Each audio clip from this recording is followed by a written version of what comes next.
Hello, hello everyone. Welcome. How you guys all doing? Chiefs Arena? Oh, thank time shenanigans? Welcome. We appreciate you being here.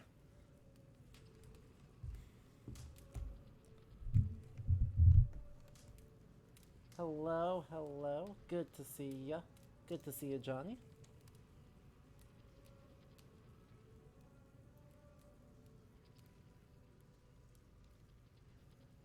Time shenanigans might be dead soon. True. The US Senate has this decreed that time shenanigans may have perished. Oh, Wolfie. Oh no, I'm so sorry. Hopefully you are doing okay. Hopefully you are recovering okay from that too.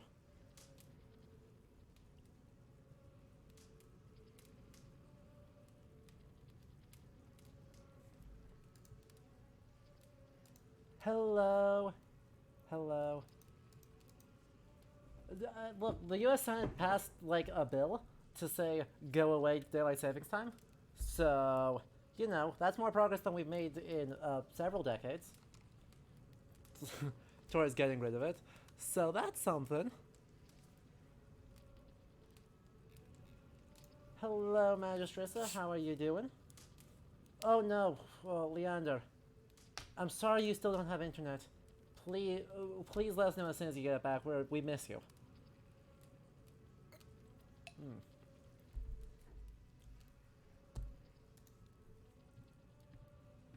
True. Anyway, I need to look up a couple of things here. Let's see. Since they seem to be making the same deep cut over and over, I should actually pull up the, poem that they're actually using. Let me do that on this page, actually. I didn't quite get myself fully prepared. This was my fault.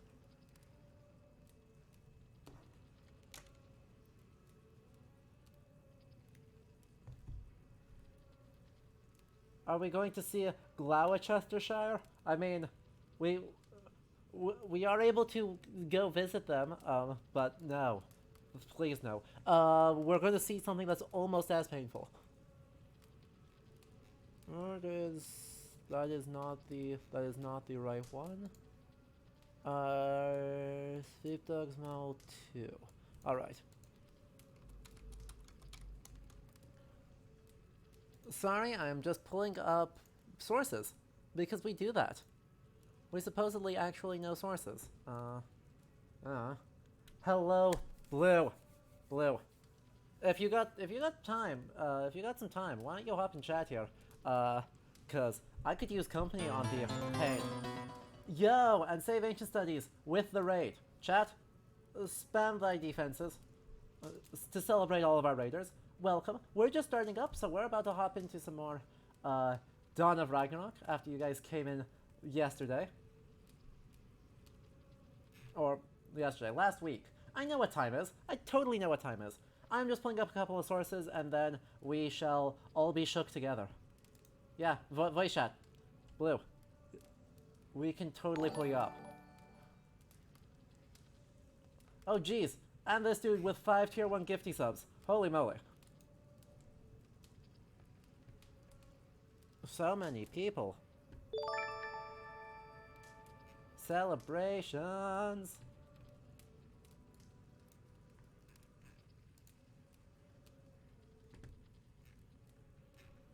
Incredible. In the meantime, I've got this pulled up. In the meantime, I can actually do an introduction. And my friends say hi, chat, by the way. And then we can load into the game. So, hello everyone, welcome to everyone who has joined us watching, rating, all around the world. Welcome back to League of History. I'm Adam. I'll be joined soon by Blue from OSP.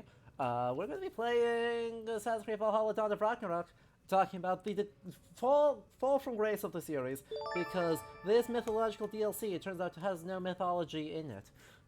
Except for some obscurely deep cuts, which they do very badly. And by very badly, I mean technically incest? there's some unfortunate implications in there. We'll talk about that. But if you miss any of this, you can catch it on Twitch as a VOD for 2 weeks, or on YouTube after that. If you're watching on YouTube, hi there. Sorry it takes so long as always to load up things. But you can catch us live here at twitch.tv/ludohistory for multiple streams a week, talking about some good games and some extremely bad games. In this case, it's a little bit more the latter than the former. But, further note, remember that you all have channel point rewards that you can spend in order to change my gear, force me to talk about stuff, spicy takes, cold takes, you know, the works. So, keep an eye on those if you want me to be the most Christian that has ever Christianed and also Odin. Just saying. That is entirely doable. We have the power. I can put like 17 crosses on Eivor. It'll be great. On that note, as we switch over into the game, a compliment to it. The compliment is that some of them are really, really, really deep. Right, they're mostly pulling off a really obscure poem that has not been studied very much. So a lot of the names they're pulling here are from a poem called Fjellvensmal, which we're going to talk about in today's stream. So, this compliment shall be ongoing. 17 Crosses and The Last Supper. You're not wrong. You're not wrong.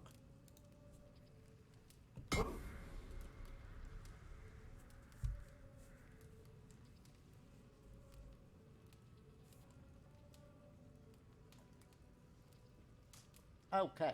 Also, I have a giant bottle of San Pellegrino, so this should be great. Christian Odin, please. This dude, you have cooperated. Thank you. And also, we have a nitpick. I need to actually, like, load into the game before I can do a nitpick, you know. It still is thinking. Let me pull up the other text of this as well. Fjellvensmal. Well, that's why it's thinking. It needed to inform me on whatever the hell this is. Yay. Oh boy, there's actually also something else I want to do today. We may pause a little bit into stream in order to take a look at it, but IGN released a video of an expert reacts to the promotional material, and that expert is Aurvan Jakobsson, who is one of my mentors, so I do want to watch that, see how much I agree with his takes. Also, he knows more than I do. Just saying. Just saying. Let me go up here, villaspa.org. Nope, that's the candles. Other villaspa.org. Dwarves in distress. So, first things first. Gear change. We have gone from full bones to full Christian. Now, what's more Christian? Right, I mean, the Byzantine Greek is pretty Christian. But the St. George's armor is also pretty Christian. So, where is it? St. George's armor, give Paladin chainmail, also pretty Christian. Actually though, where did it go? It is hiding. I am confused. That's the Thane's heavy tunic. St. George's armor. Yeah, that has a cross on it, I believe. Are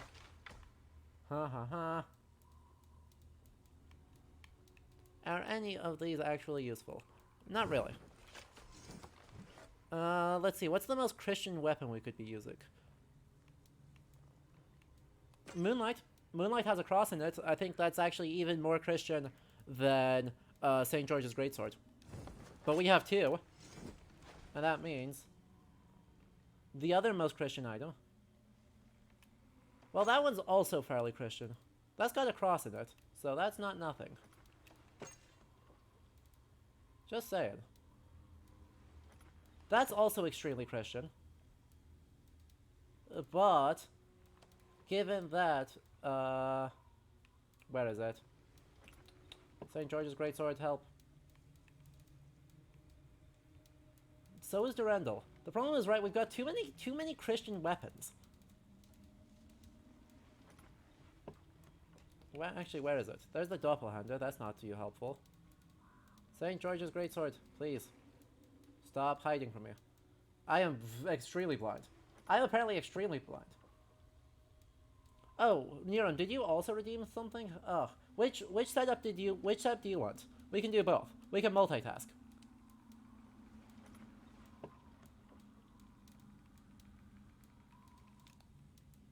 Seriously, what is my problem? I am truly blind. Oh well, the Lurian Axe. Yeah, we can absolutely go for the Lurian Axe. Let's do that. Double axe setup. Super Christian, and then also using a Bronze Age weapon. Just saying.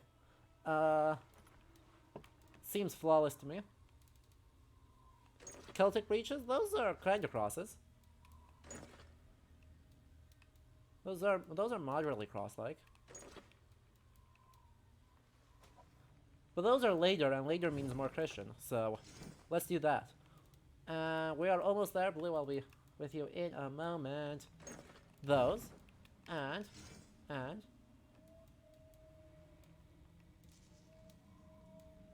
Lady Skullface? Sir Skullface?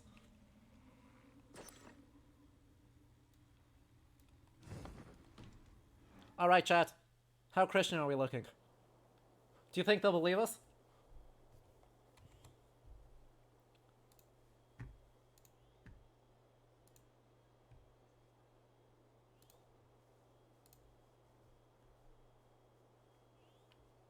I'm totally out of the shit.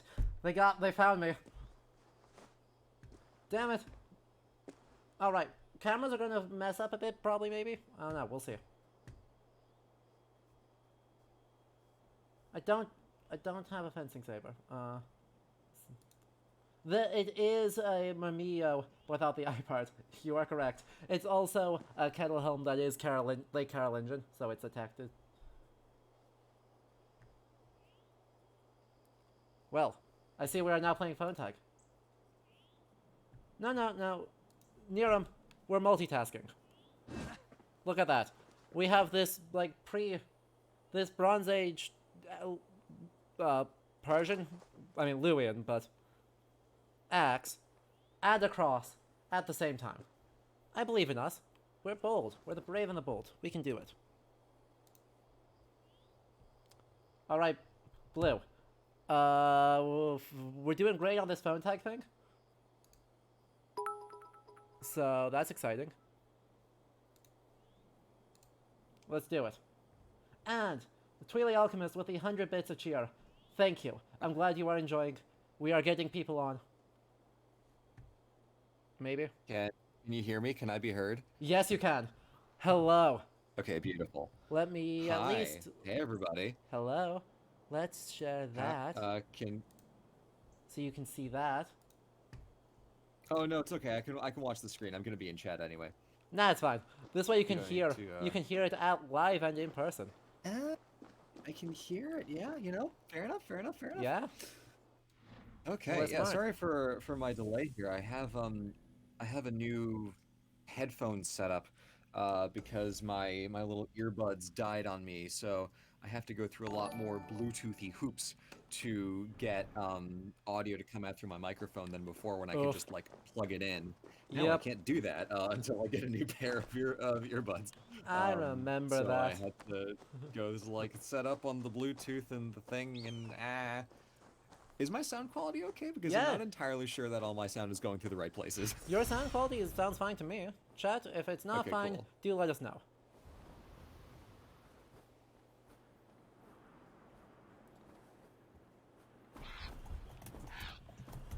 Whee! And Sightless Ninja as well, thank you for the follow just now. Chat says it is fine. We are... Beautiful. A-okay. We have our requisite, like, 3 minutes of audio troubleshooting before we're locked, and then we're set. Well, it wouldn't be the same if we didn't. We have a redemption from Blues asking for an ice-cold take. Oofed. Okay. So the Ice Cold Take is about the Christianness of Odin, and it is that, very quickly after conversion, the widespread conversion of Christianity of Scandinavia to Christianity in the late 10th and early 11th century, they very quickly go, oh shit, Odin's a demon now. And he continues to be a demon in the majority of sources that actually get recorded. So he shows up all over the saga corpus, especially in the legendary sagas, as a demon. Norna Gesthauter is a really good example of this, where he crashes the court of Olavur Tryggvason in an attempt to do shenanigans. What exactly his plan was is never said in the saga, but he's like, well, you're all Christian except for one dude who's been prime signed, so I guess I can't do anything, so I'm gonna leave now, bye. And then he does. Huh. Yep. I have no take on this, hot or cold. I'm just confused. It is. Sorry, I was in the middle of a little bit before the stream started. I was chatting back and forth with Red because I finished a draft of a script for my next video. Amazing. That needed a little bit of work because there are a lot of things happening at once, and I didn't quite have my order of operations correct. So I was frantically how do I make these pieces make sense? So my brain is a soup right now. True. Oh gosh. And Anonymous with a tier 1 gifted sub to Sightless Ninja. Amazing. And yes, Magistressa, you have correctly noted that we are in Svartalfheim, and because we are in Svartalfheim, we have, where did it go? Where did we go? Did we just vanish? There we go. We have whatever the heck this is. It's just Art Deco. What? It's Art Deco dwarves. Yeah, this looks like straight out of the God of War dwarven mines place. And straight out of Erebor. Is that lava on the other side of the lake? Yeah. Oh my god. We have fire and ice factions because this is God of War. What? The public works here must just be absolutely fucked. The civic infrastructure must just be brutally True.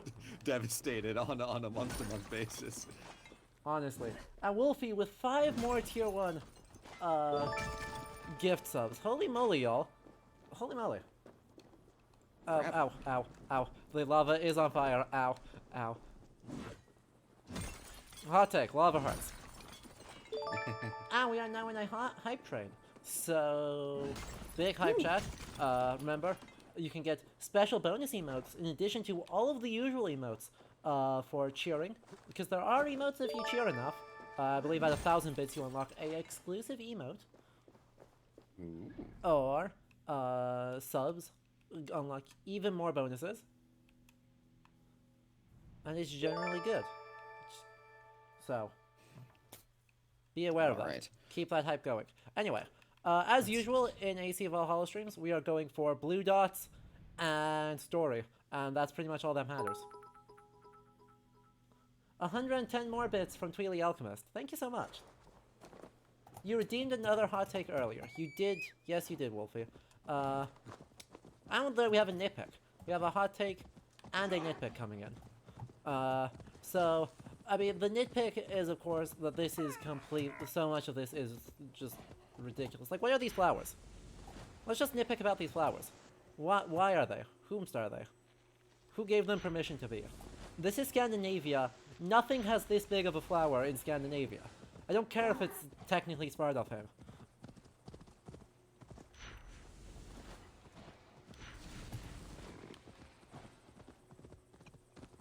Sorry, I'm tweeting this out right now. Amazing. There we go. They are mind flowers. You are correct. They do say Hugger flowers. Therefore, they are literally mind flowers.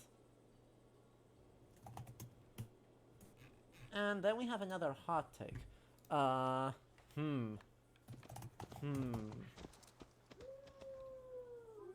need a good hot take for this one. I don't have a great one on deck.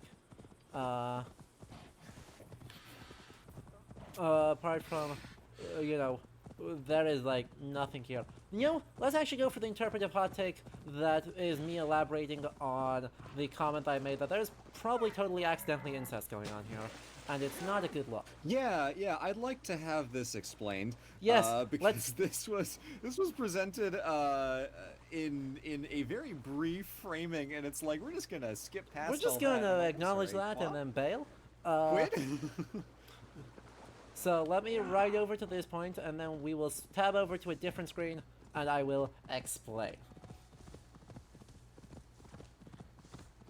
Because basically, the problem is that several major characters are attested in precisely one source. That source is... that's just another dwarf in distress. I hate it. Anyway, let me tab over Pointless, here. let him die. Exactly, let him die. And then we will tab over to here, and we'll take a look at this poem. So this poem, Fjellrismal, is part of a two-parter, following a hero conveniently named Sleepdogger. As in the first part, his mother, Groa, teaches him a bunch of spells.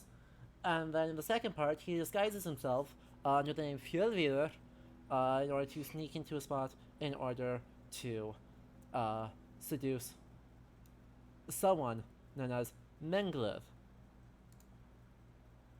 So, we'll just... I mean, this translation is super old. We're not going to super rely on it, but it is helpful to get into the right space to spot the right names. Blah, blah, blah, blah, blah, blah, blah. Fjellsvidr, Menglith, okay. Okay, so basically this poem is just a bunch of cosmological questions. So, the guard of the door asks a question, Fjellvidr answers it. And, let's see, Giefer and Gary, not there, not there. We made it look somewhere else to narrow this down. Luckily, Wikipedia is very good for Norse mythology. There's one of them. Sinmara is one of the people as Surtur's wife in this game. And in the poem, Vidopnir, he is called, and he stands like weather glass on the limbs of Mimamave.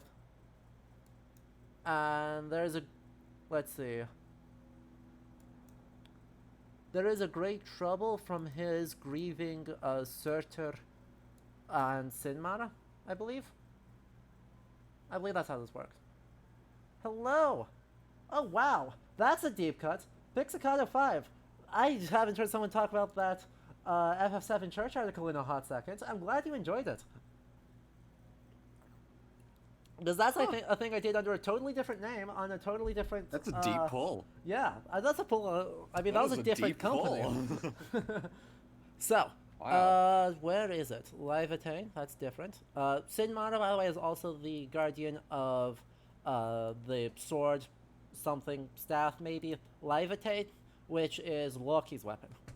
Just as a by the way. It exists. It's Loki's never mentioned other anywhere weapon, else. A gun. It's Oh, I'm kidding. it's true. It's not mentioned anywhere else. We can talk about that again. That'll come up again later on a different spicy take. God, this poem is so long. Where else is it? I thought it was in this one. We'll have to look up where they are. I believe Asa is her name. Let's see. Dawn of Ragnarok.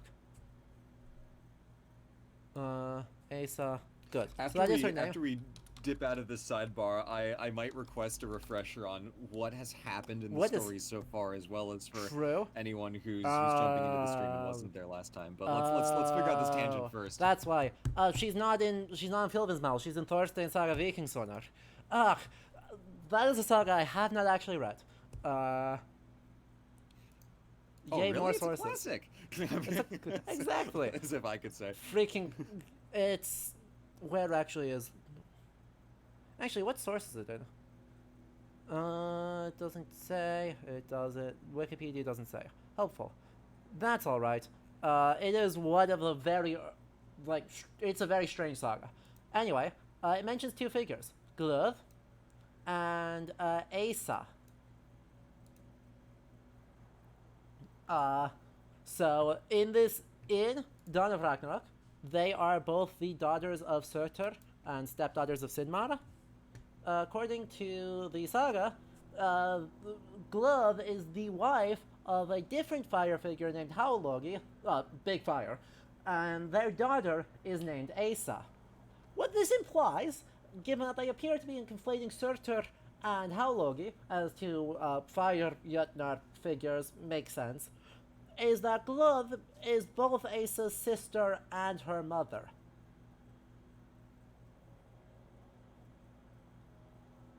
I didn't realize we were in the Borgia papacy right now. I thought this game was set in the 800s. Also, I think we have Red in chat because I'm not typing, but I see OSP YouTube is saying things in chat. Hello, Red. That was a very pointed drink of water. Yes, it was. Don't let me die like this. Please. What? How did that miss? How are these shots missing? Aimbots. Look, what's the opposite of an aimbot?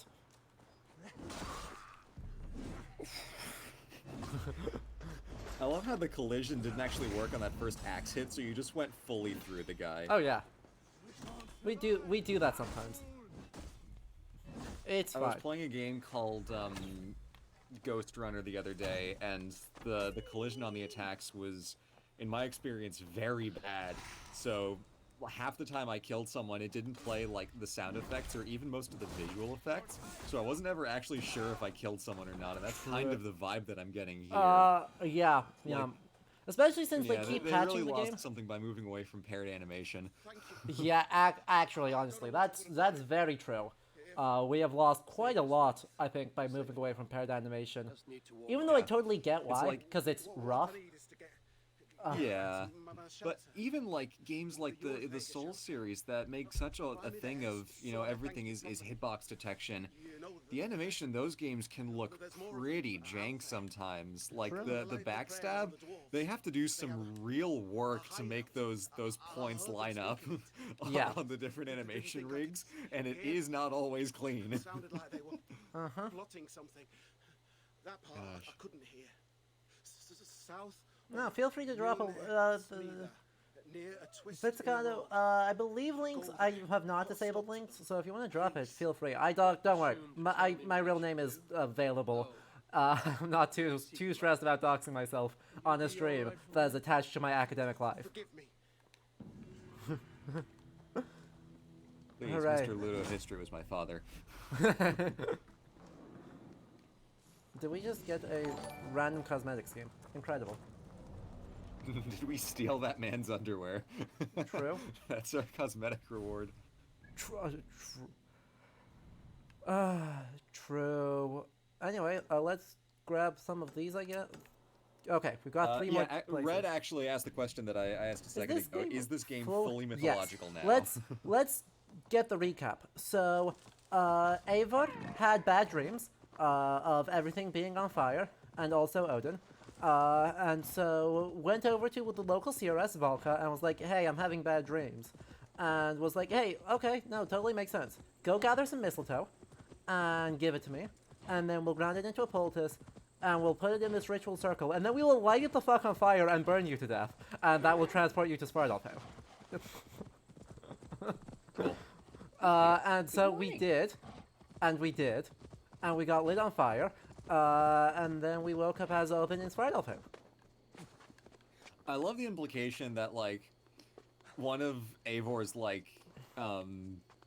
English friends in wherever, here's like, oh, you had these visions about things being on fire. Wow, yeah, that must be really hard for you. I can't imagine what it would be like to just, like, wake up and then suddenly everything that you know is on fire, and there's death and destruction. Gosh, that is just No. Who could ever imagine such a inconceivable thing? hardship you must be going through in Yep. your dreams. Damn, that's rough. Indeed. That's rough. Yep.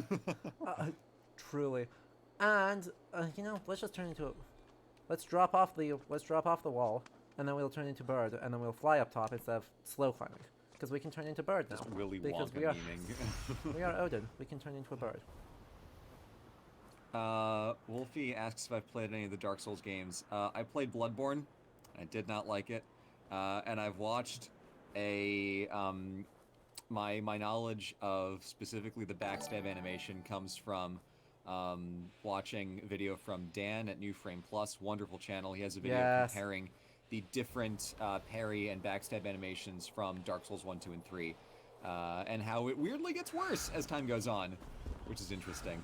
I have not played them. I'm far too much of a sad bitch boy to actually win those games, but I have experience in Bloodborne specifically, and I've like watched gameplay of it, so. Amazing. This is pointless. Why did I go up here? I thought there was something up here.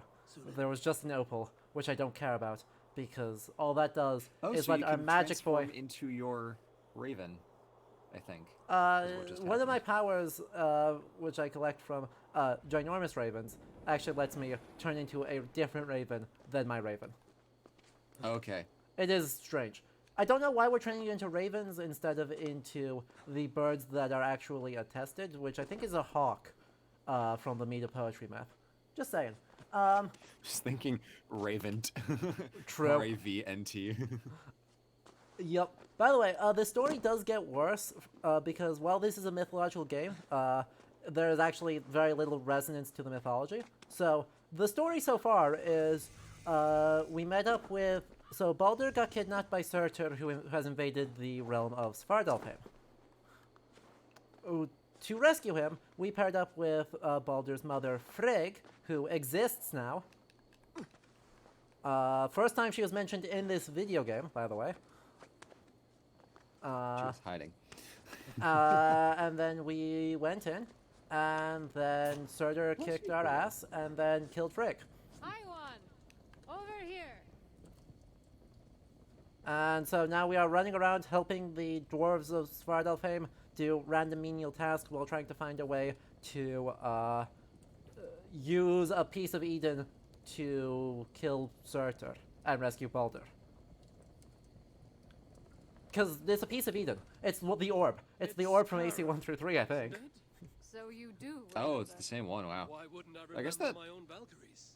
It Yeah, has that been could make many sense. ages since Odin, son of Bor, father of Thor, took Hey. his duties seriously. What do you mean? Instead, he frets about the future. Kaura, Tries to what are you wriggle talking free about? of fate. Also, Kaura is a weird Right. choice of the Mind one of the your words, Valkyries here. girl. So she is another Whatever mythological you figure. say, my lord and master. Now, let's discuss your duties.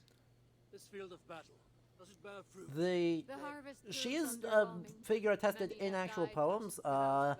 but kind of a weird form. She's Unlike the in heroes, they fought Helgok for Viva dark sides. Hundingsbana 2, not 1, 2, in the prose epilogue, where it says that the Valkyrie Sigrun, who married Helgi, Perhaps I can was reincarnated as Kaura. let my own battle prowess serve to inspire them. You intend Good deal. to tell them So, the whole I guess Also, that- we've received a compliment that might be something we Not should say even for we after this Valkyries conversation. believe in those fantasies. Kind of hard to talk over the text, but Yeah. Vesperidin 7, not 1 through 6, 7, redeemed a compliment. Just the way they happened. Uh-huh. This should be fun. And a if spicy nothing take. else. Well, I actually like, Lucky you know, one, we you're we the actually ring did get a of compliment in points. here. Calling Odin, Let me tell you. one the Let's see patron what of all you true don't heroes mince you is out actually for pretty this good.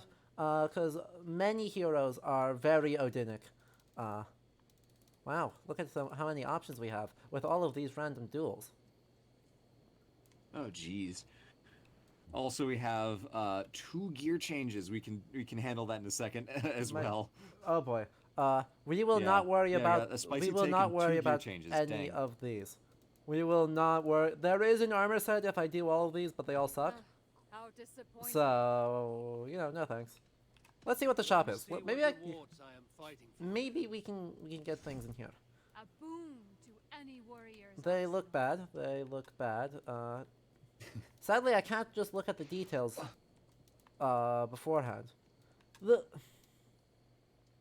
I want to see the shield in more detail, but I can't. Otherwise, we get another eye patch. We get a random pair of bracers. We get a cloak that's a reskin of a different cloak. Yeah, the all shield's the only icons are thing that so looks even small. vaguely interesting. You can't afford it anyhow. All these games and there are too many menus. Yep. God, I'm such a Farewell, curmudgeon. Lord of Asgard. Anyway, to finish off that compliment, lots and lots of the heroes are Odinic.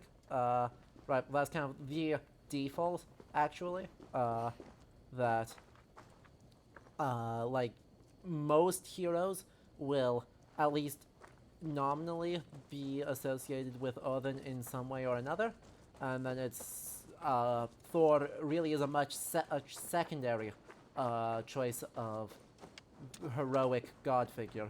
So, calling God, what a Odin loser. patron of all true heroes is actually pretty good. I'm a fan. Also, yes, she does have little white girl cornrows. I did see that. Yeah, pain. It is unsurprising because Viking TM dreads. That's not a thing. That's not a thing. Braided hair is a thing in the Viking But the Age. undercut was so historically attested. No, I'm kidding. I mean, there are cultures that do have it. It's just not this one. Maybe. Not that one. Yeah. Not there. Not there. Maybe. We have so little information on hairstyles, it's hard to say a whole lot of anything for super definite. But there is like maybe a weird awkward like sad boy fringe as a style in the 10th century. Also, are my eyes deceiving me, or are like none of the textures loaded in right now? Or, We like, are playing kind on of ever? we are playing on Giga performance mode, so I've turned off most of the grass. Gotcha. That Because makes sense. otherwise, my GPU goes, haha, you want me to stream and run this video game? Are you insane? Yeah, no, I have experience with that with my 3 frames per second on some streams. Exactly. So these are the settings we have figured out will work, and we accept that the Gotcha. game will look a bit trash, and that's okay. No, that makes sense. That removes particles from the game. I just wasn't sure because I've never really futzed with the graphical settings, so I didn't know if that was if that was just pop-in or something else. Because I've seen bad AC pop-in before. True. But we also have redeemed spicy take and 2 gear changes. Okay. Yes. What is he doing here? Yeah, run away, Asir. You cannot defeat us both. Wait. What is this doing here? Hang on. They just mentioned another mythological figure, in which case I am once again confused as to where the hell Freyr is in this video game. Yes, new setup after this fight. You all right? I'm here now. So, Gutlimbursti I'm in need of your is created by, I believe, Broker and Sindri as part of a contest between the 2 sets of dwarves to make gifts for the gods, instigated by who else but Loki, is a living boar made entirely out of gold, not iron like he seems to be here, and is given as a gift to Freyr. Freyr does not appear in this video game.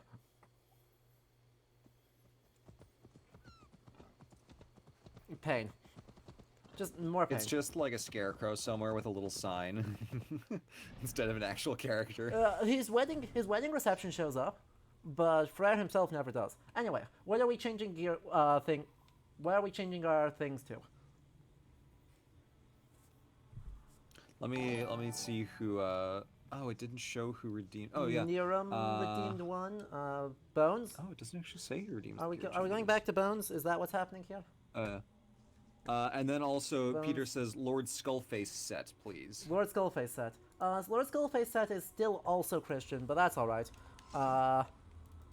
So Well, first hey, things, we're gonna have a very bone composition here. exactly. we're gonna keep the Christian cloak because we are good Christians and we keep our Christian Bone cloak. strats. But then we need more bones, so that's the druidic armor. That has bones.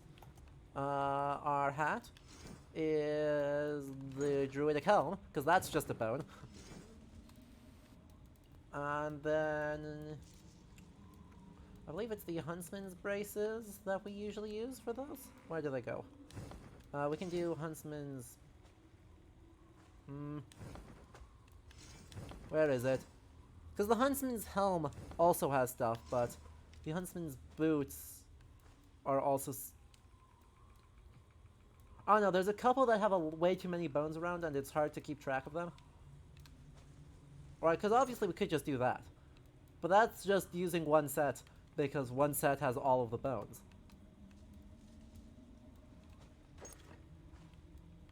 It's a lot of bones. It's yeah. a lot of bones. Where did they even go? Those are the Modronite ones. Well, those are okay. We'll use those. I like how your legs were like twice as thick in that last armor set that you had. Exactly, they're just fluffy. We just wear an entire sheep and then strap bones on top of it and pretend that is armor. Because druids. Limarian, as a Norse expert, if you're Swedish descent, what are the chances of your ancestors being Vikings? It's like, I don't know, probably in the 40 to 50% range. Well, depends on how you define that. Viking as in the ethnic group, as defined mostly in the 19th century, to be the ancestors of the Swedish population, or Vikings that actively participated on raids. If the latter, extremely low. If the former, somewhere in the order of 50%, there have been a lot of people that moved around in the early modern period. Just saying. Okay. Then, I almost feel like it's more likely to have ancestors in the Viking profession if you live outside of Scandinavia. you're not wrong. Where is the terrible scythe? Oh, there was a truly there it is. We gotta pull out the hell scythe for the bone set. Look at it. Look at the E-Mighty and Despair. And then we need more bones, so I think that means we need well, we could use that one. That one's okay. Was that a candle? Yes, 3 of them, in fact. Oh, gosh. And then we put up our cloak, because we need to I hide... hope no one at Ubisoft cut themselves on all this edge. And then we put up our cloak, because that hides the rest of the hat, so we just are Christian, riding around with a skull on our face. Oh, this is so metal. Adore it. I've had a I've had a conversation with Red to the effect of the only thing that's missing from, like, Dante's Inferno is that the Wild Hunt should take him down into hell. Honestly, that's... And this is basically that vibe that I get, is like, we're Christians, but also we're skeletons, also we're taking you to hell, don't worry, you'll get better, but also we are still taking you to hell. Not wrong. Not wrong. And, I mean, Matt says you bring you're up... the Hogfather now. Yeah, basically. We're absolutely the Hogfather now. I mean, you bring up, the Wild Hunt. They are, in Norway called Odin's Ride. So, it is extra appropriate, and also still not Viking. I thoroughly do not buy the idea that they are a Viking event. Yeah, no. Go! I'm no threat. Please, I have a family. Don't you dare fall! I got 3 pieces of silver that will last longer than your Don't mind me. Have an axe to the face. Goodbye. Perfect. By the way, we are primarily using the shield as our weapon. The axe or the scythe is aesthetic.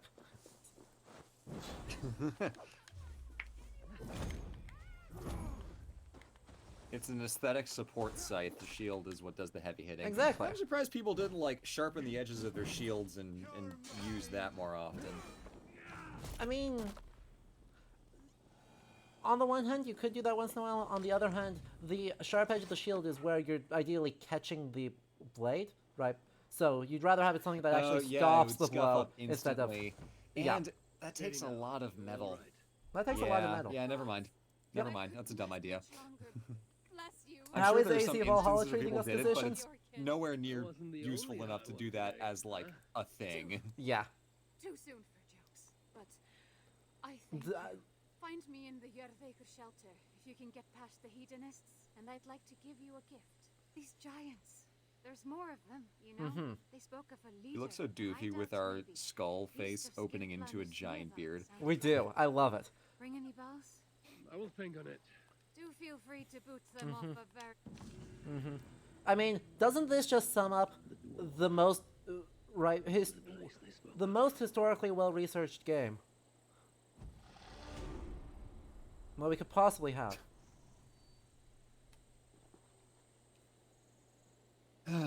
God, yeah, no, that really is that's a screen cap for sore eyes. As in Sure it makes is. your eyes even more sore. Especially since, you know, you just released a video talking about Assassin's did. Creed for a I rather did. Now I'm hilarious amount of free. time. I am free. I've had these thoughts swirling in my head for so long, and now that I've put it into the detailed diatribe, I'm like, no, I've already said it. Even like last time I tried to stream, I was like thinking of saying things, and I'm like, I've already put it in the detailed diatribe. We already recorded it. I don't need to say anything anymore. I've already said it. True.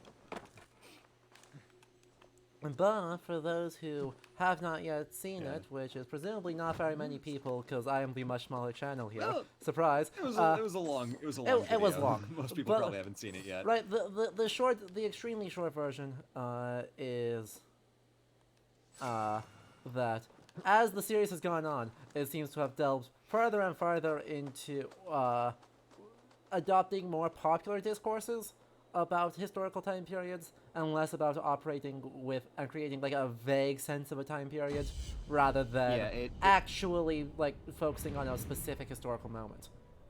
Yeah, it used to be that the series created a believable historical setting based on the intersection of an audience's expectation for a time period and the actual historical truth of a setting. And that worked pretty well for a long time. They had some silliness, they had some some weird inclusions, some fun stuff, some anachronisms and such. But what ended up happening with later games is that they entirely adopted. Oh God! Oh no! Jeez! That We the got- game just glitched. Yeah, no, straight up. That was a classic Altair clipped.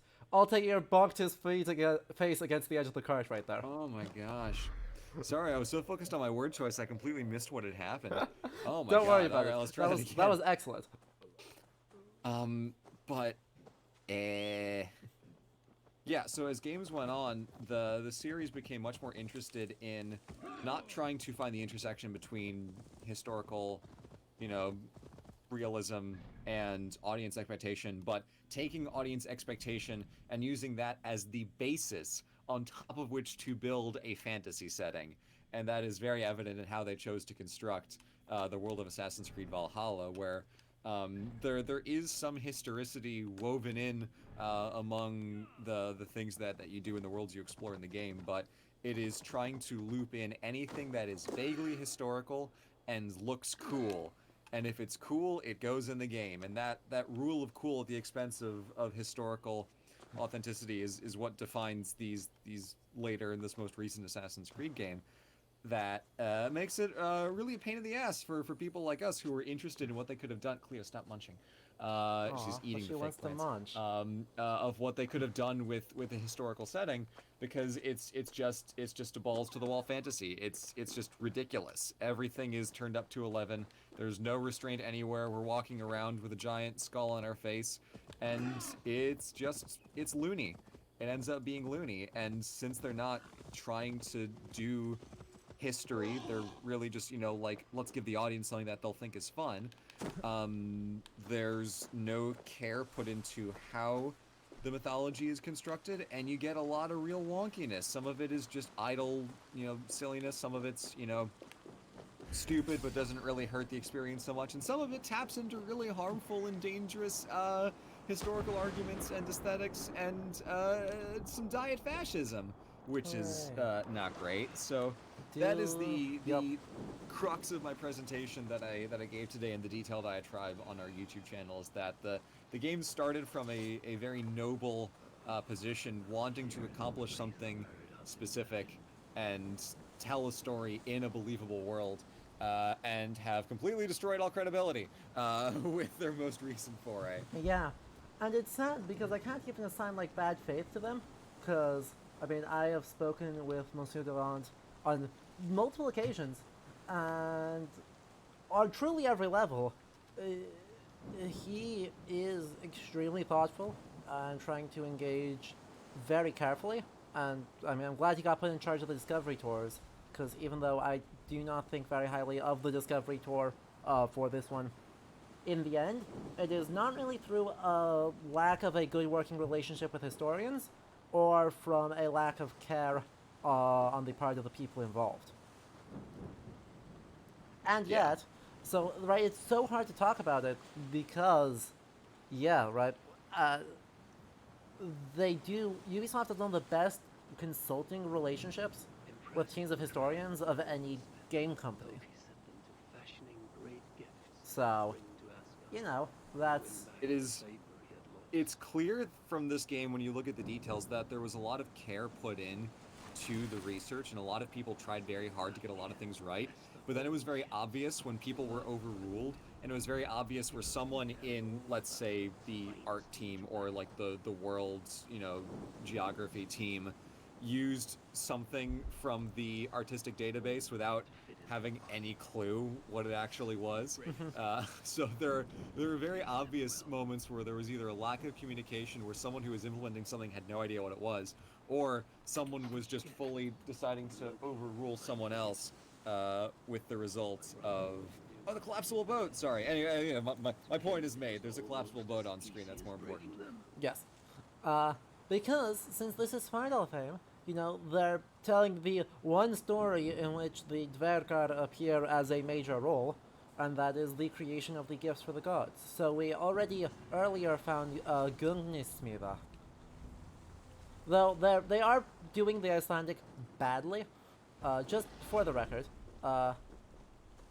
If they wanted to use Smida to mean the forging place, that's fine. But then you want it to be the forging place of something, which means that it should end in an S. So not Skidblavnir, Skidblavnis.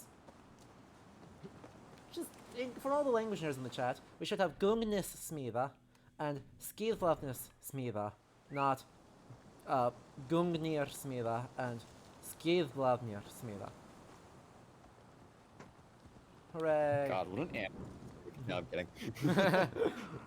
I mean, it's like, from someone who doesn't know the difference, it's hard to pick up on it, but for anyone who would know what they're talking about, that is a pretty significant change. They're using the nominative where they should be using the genitive case, and it's a thing. It's clear it's the kind of stuff it's pretty clear where they bothered to ask a linguist, and where they just kind of went for it.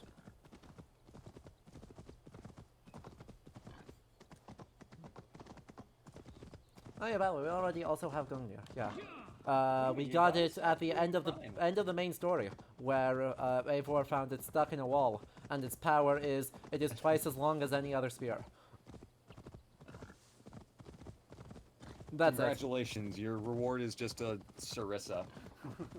It's long. Cleo's choosing to knock a lot of things off of one of the tables in the library, so adorable. If you hear me asking Cleo to stop doing crime, that's what it is. Okay, understood. Cleo, keep doing crime. It's cute. The good thing she can't hear you because I'm wearing headphones. Oh, you had a gear change. Gazishin, sorry, what was it to? Sorry, we are getting a lot of people following, which I appreciate. By the way, even if I do not thank you specifically, I do see you, and super appreciate the follows, but that means I am missing some stuff. Saying Player's Choice. Player's Choice. Great. Player's Choice means we're going to break the game open by going double spear. We also have a spicy take from Math. We also have a spicy take. Ooh. Let's I mean, I love Skullface, but I wanna, let's keep Skullface. Let's just fix this to be better. Alternatively... Hold on, I am gonna get a snack real quick. Alternatively... Chat?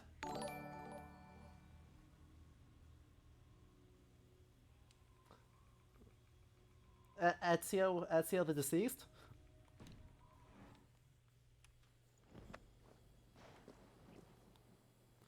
Is this flawless or is this flawless? Oh, I hate it. Oh God, I hate sorry. it. Red. So, the Gungnir is the golden spear here. Its power is just that it's long. The other spear we've got is from the Wrath of the Druids stream. It's the gay Volga. The thank you, Hoppy. I think the beard makes the whole look too. And by the way, Ida Lapas, thank you for the follow too.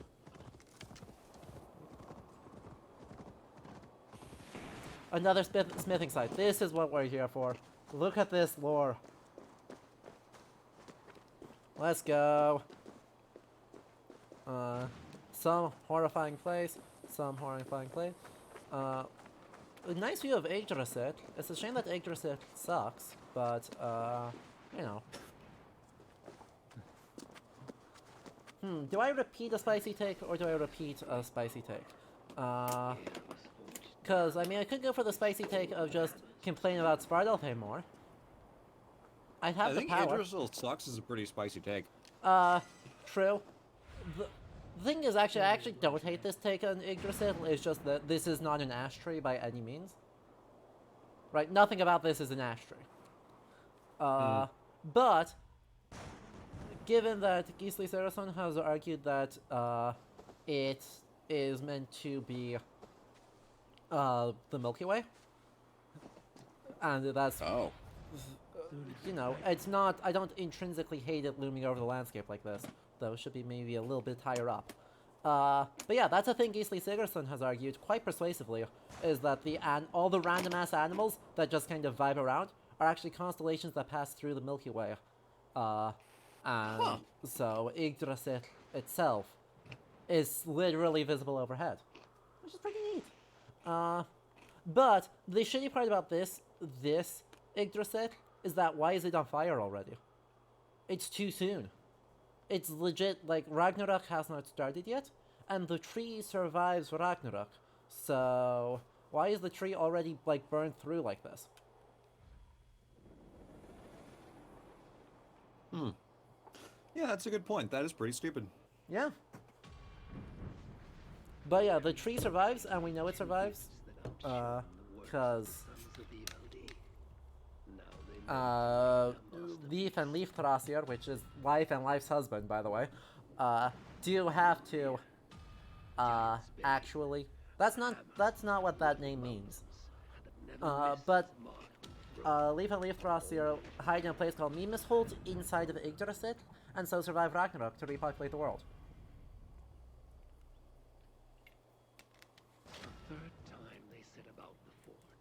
And talking about the forging of Mjolnir. By the way, its name is from a Pro-Germanic word that means probably lightninger. That's pretty cool. Neldunaz is probably the Pro-Germanic form of it. But by Old Norse, it's just turned into Mjolnir. This time he did not fail. The hammer was flawed. The handle a fraction too short. Well, just rather shorter than intended. But that's okay. Yet even so, we judged the work of Sindrian broker superior. Loki lost his bet, and his head was forfeit. Few would have mourned the death of Loki. But of course, the trickster found a way to go back on his words. A tale for another time. No, he just was technically correct. Now, Odin. The best kind of correct. Exactly. He just said, you agreed you like could have my head, just not my neck. Seems like a really dull way to tell stories. I don't know. Honestly. Something about this I just don't like with the like shadow puppet thingy. Yeah. It's easier than like animating an entire cutscene, but it's like if you can't, just don't. I don't know. It's something about this like halfway thing bugs me. I'm not sure what it is. I agree. It's not the most appealing thing in the world. But that's okay. Making games is hard, even on Ubisoft's budget. Yeah. Anyway, let's go over here and continue our story. Don't worry, stuff will actually happen when we're not doing side stories. Like, we are mostly doing side stories right now. And looking very fashionable while doing it. Yeah. Styling things- with oh god. It's It's perfect. like even compared to other things in this game, this outfit is not that far out compared to how wide they set the bell curve. Suitably, Odin.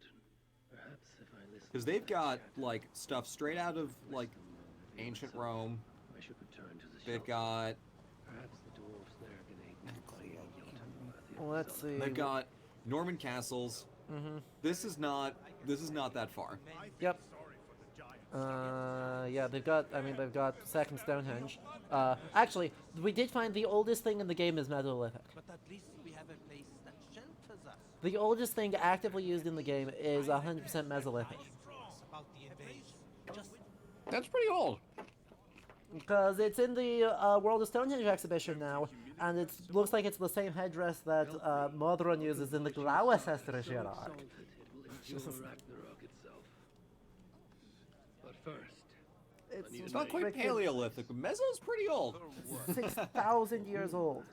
the mighty I'll take it. I'll take it. I accept. battle fame. We know the one. Right hand of Suitinger. Malvigor. Here because of us. She is worthwhile. Uh-huh. Gave your son Vidar quite the beating once, What? didn't she? What? One day Vidar will make me proud. Yeah, when he takes over as ruler of the Malvigor gods. care about you But two? Who is this figure? Malvigor? And Lom aren't Sorry, real names. during the cutscenes I'm going to do some googling. Allow me to introduce Fiala and Gala. Oh. Those two are The terrible. ones who killed Suitinger's father. Yeah, I the heard ones... something about him trying to outdrink a couple of dwarves. And after, befuddled, tripping and breaking his neck. These two are horrible, by the way. These two suck. Held us responsible. But luckily we'd acquired some meat.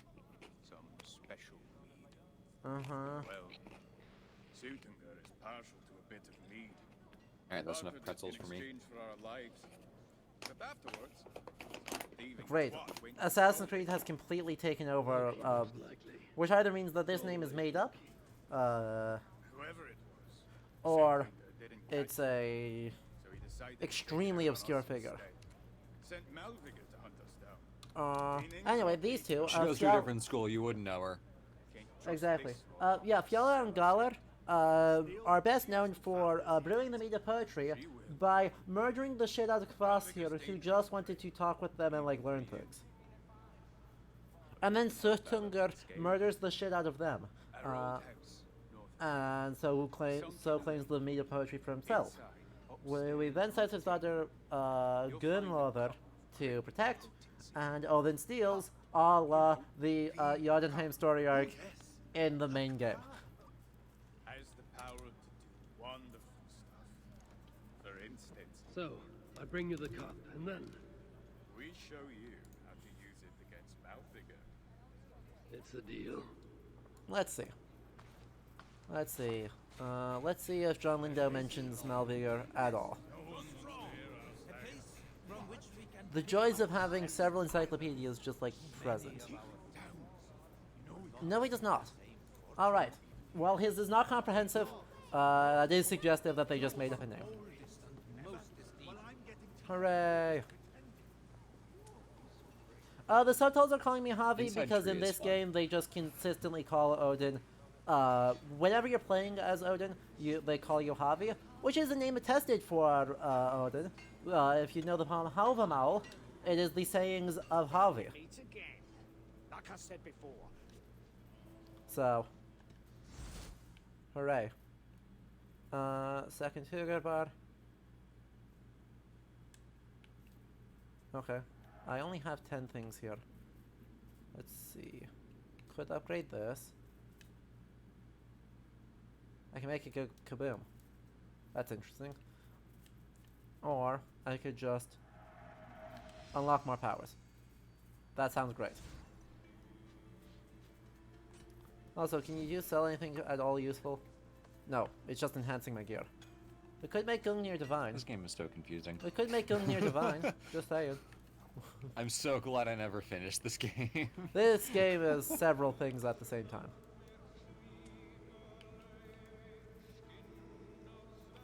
jeez. We'll just upgrade that, done by me. Well, the Gable is clearly divine, and Gungnir is also clearly divine. So we'll just burn our platinum, which is totally a metal that they have in the Viking Age, in significant quantities. Now then. I'll come back later. Perfect.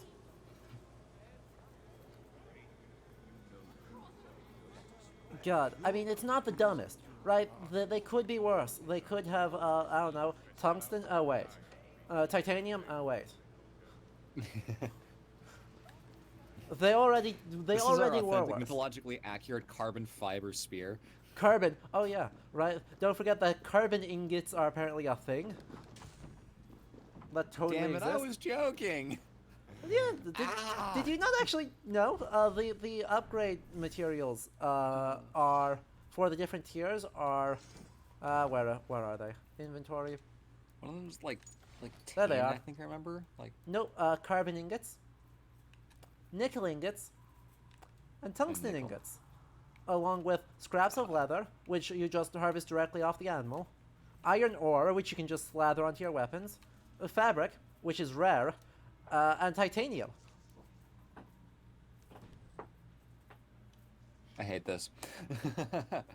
You, me, and everyone else.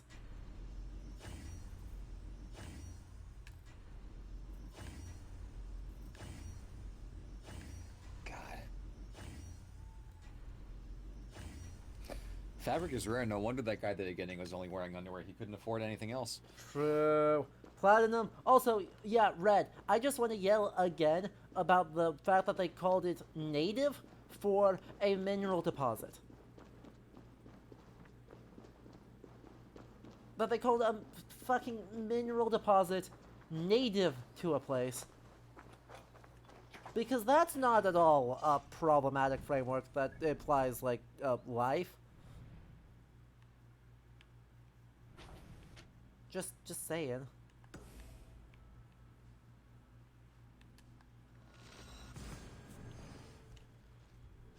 One cool ancient metals, Damascus steel. Yeah, I mean, yes, you do have to probably import it because in Scandinavia your options are shitty iron or slightly less shitty iron, and you have to either go to Francia or the Middle East in order to get Damascene steel. And tungsten, clearly. Which, by the way, tungsten and titanium were both first purified into ingots in the fucking 18th century. Yeah, no, yeah, that was the joke. Yep. Yeah. Just in case Chad, my irony was if anyone doesn't know, if anyone, sarcasm. But also for chat's sake, because it is easy to just think about, oh yeah, right, those ores totally existed, they're like millions of years old. Which is true, but they weren't turned into ingots until like the 1780s. Yeah, there's Which is pretty... smelting technology had a long way to go. That's why, in, like, Japanese metallurgy, you had to do extra steps in the forging process to make up for the fact that your furnaces couldn't get to a high enough temperature to just melt out the impurities, whereas some furnaces in other parts of the world, like, I think Java was one where they got steel pretty early. They had the tech and the skills to smelt out impurities with hotter furnaces. So different places were able to do things at different times, but even with technique and skills and knowledge, there's no substitute for a lot of heat, and that takes time. That's a complicated process. And right, Damascus steel is good because it is a way of getting around that exact problem, right? You could not easily get high quality ore and then easily get rid of the impurities in it. So instead you smelt in patterns of high and low quality iron with then additional carbon injection. And off we go. So, right, Damascus steel is generally speaking probably worse than an equivalent bit of 14th century from a 14th century steel from a blast furnace. Probably. It's almost certainly worse, actually. Yeah. Unfortunately, you just have to kind of deal with it. It just looks cool.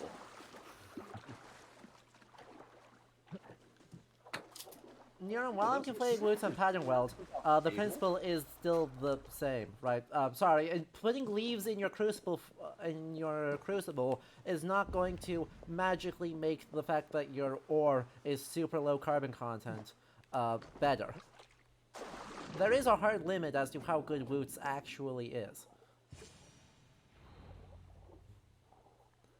And it is worse than late medieval European steel.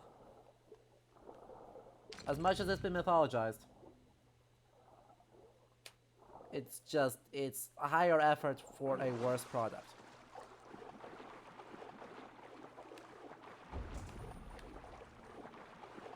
That being said, it was nice enough in the period that people went, hey, let's make fakes. Yay for the entire forgery market around the Ulfbert swords. Yeah, you don't need to have a sword that is tremendously.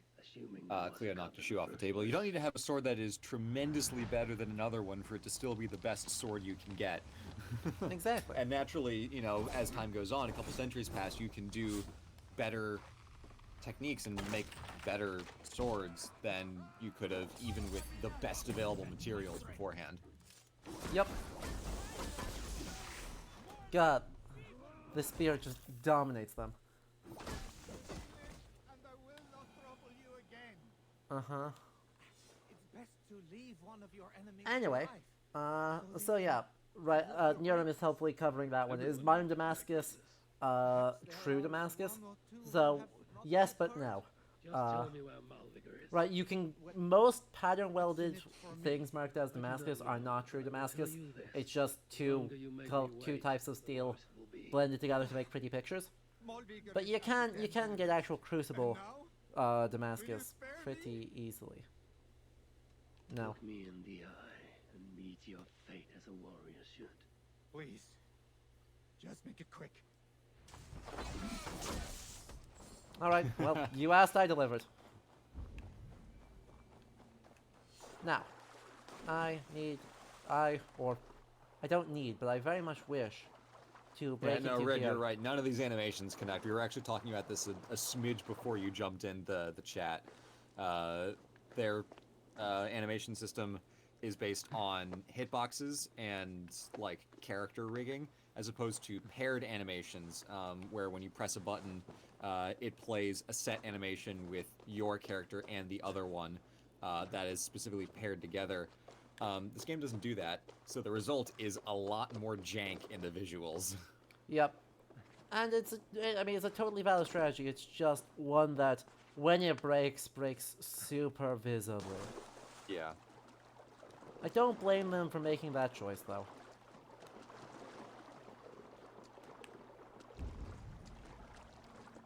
Now, I just wish it was easier for me. Oh, good. I can just walk in here. Perfect. Oh, hey. Is it? Copper Damascus. Is it? Oh, that. Hold on, I want to look that up. Hey, look, it's a Lindisfarne Gospel. You can almost not read it, but it still is a Lindisfarne Gospel. I'm telling you, this is secretly Christian. Thuver's request.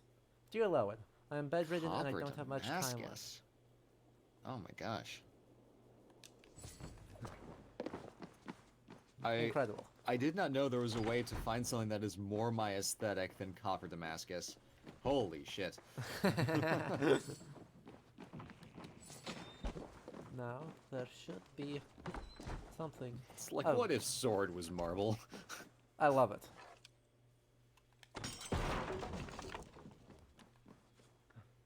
Now. Oops. Let me loot the Red, chest. that's a rule of thumb, is the parts of this game that don't move always look way better than the parts of this game that do. That's been true since AC1, though. Yeah. Making moving things turns out is unbelievably difficult. What did you miss? Not a whole lot. AC, we did not meet a lot. We have met a couple of mythological characters who are horrible people, and and they said to get us a cup and they'll lead us to a fictional character, and then we will murder them. And then we talked about the Mask of Steel a bunch. Yeah, we talked about Mask of Steel. Going all the way over there. Okay. Move fast. No, Fjalar and Galar, the dwarves that killed Kvasir for no discernible reason. Though, to be fair to the dwarves, Kvasir's name is probably related to a word for an alcoholic beverage, so he was made to be turned into mead, and I'm sorry about that. He just shouldn't have been named after drink. And no, that's actually not a joke. Kvasir is related to a Slavic drink. Kvasir's name is probably related to a Slavic drink called kvass. Behold the great Titan, Spritude. God. Yes, I have read Devereaux's article. Canary M. I have. I think he jumped the gun a bit by virtue of only playing the very beginning of the game before writing an article about it. But I do agree in main with many of the critiques. There's also a couple places where it's clear that he's not a subject specialist in this time period, but he does have good frameworks. And, you know, he's just... I've gone to talk to Dr. Devereaux a few times, and he has consistently impressed me with how good he is at applying media studies frameworks and military history together. So, I'm a fan. That's cool. Yeah. It's nice to see the crossover. I was gonna say, on the subject of like only playing the very beginning of the game, I will not name names, but it always bugs me to see if someone does a like, you know, a review of historicity or whatever, and they play like the first 10 minutes, and it's like, yeah, no, okay, yeah, see what it's like. You did nothing. You barely saw a thing. Yeah, unfortunately, of course, there's two challenges there, as we know full well, right? One, playing games takes a lot of time, and media cycles mandate speed over necessarily Yeah. Taking your time and making the best possible product, because such is the attention economy. Yeah. I mean, there is a difference, though, between, like, seeing something for, like, 10 minutes and making a video off of just your immediate reaction, like, no notes, no prep, no nothing. Because, again, I've seen that, and it's just like, come on. Versus, like, even if you only play a couple hours of the game, that's a lot more useful for your understanding of how something works. Like, there was a whole controversy about, like, oh, reviewers didn't finish Elden Ring. And it's like, yeah, I mean, they got the game a week ahead of time. Like, what the hell should anyone have expected? But even playing a game for, like, a few hours, I think will give you a orders of magnitude better picture than just playing it for like, you know, 30 minutes or an hour. And I did not finish Assassin's Creed Valhalla for the sake of my sanity, but I did play it for like 7 or 8 hours over the course of a couple weeks. So I was able to see a decent amount of what it had, enough to make a 10-minute video review of it. But I didn't just like start in Norway and do the quest line with fucking Quotier and be like, all right, cool, I think I get this game. It's like, no, you gotta play at least a little more than that. So. Maybe a smidge. Anyway. Aw. The hot got. Aw.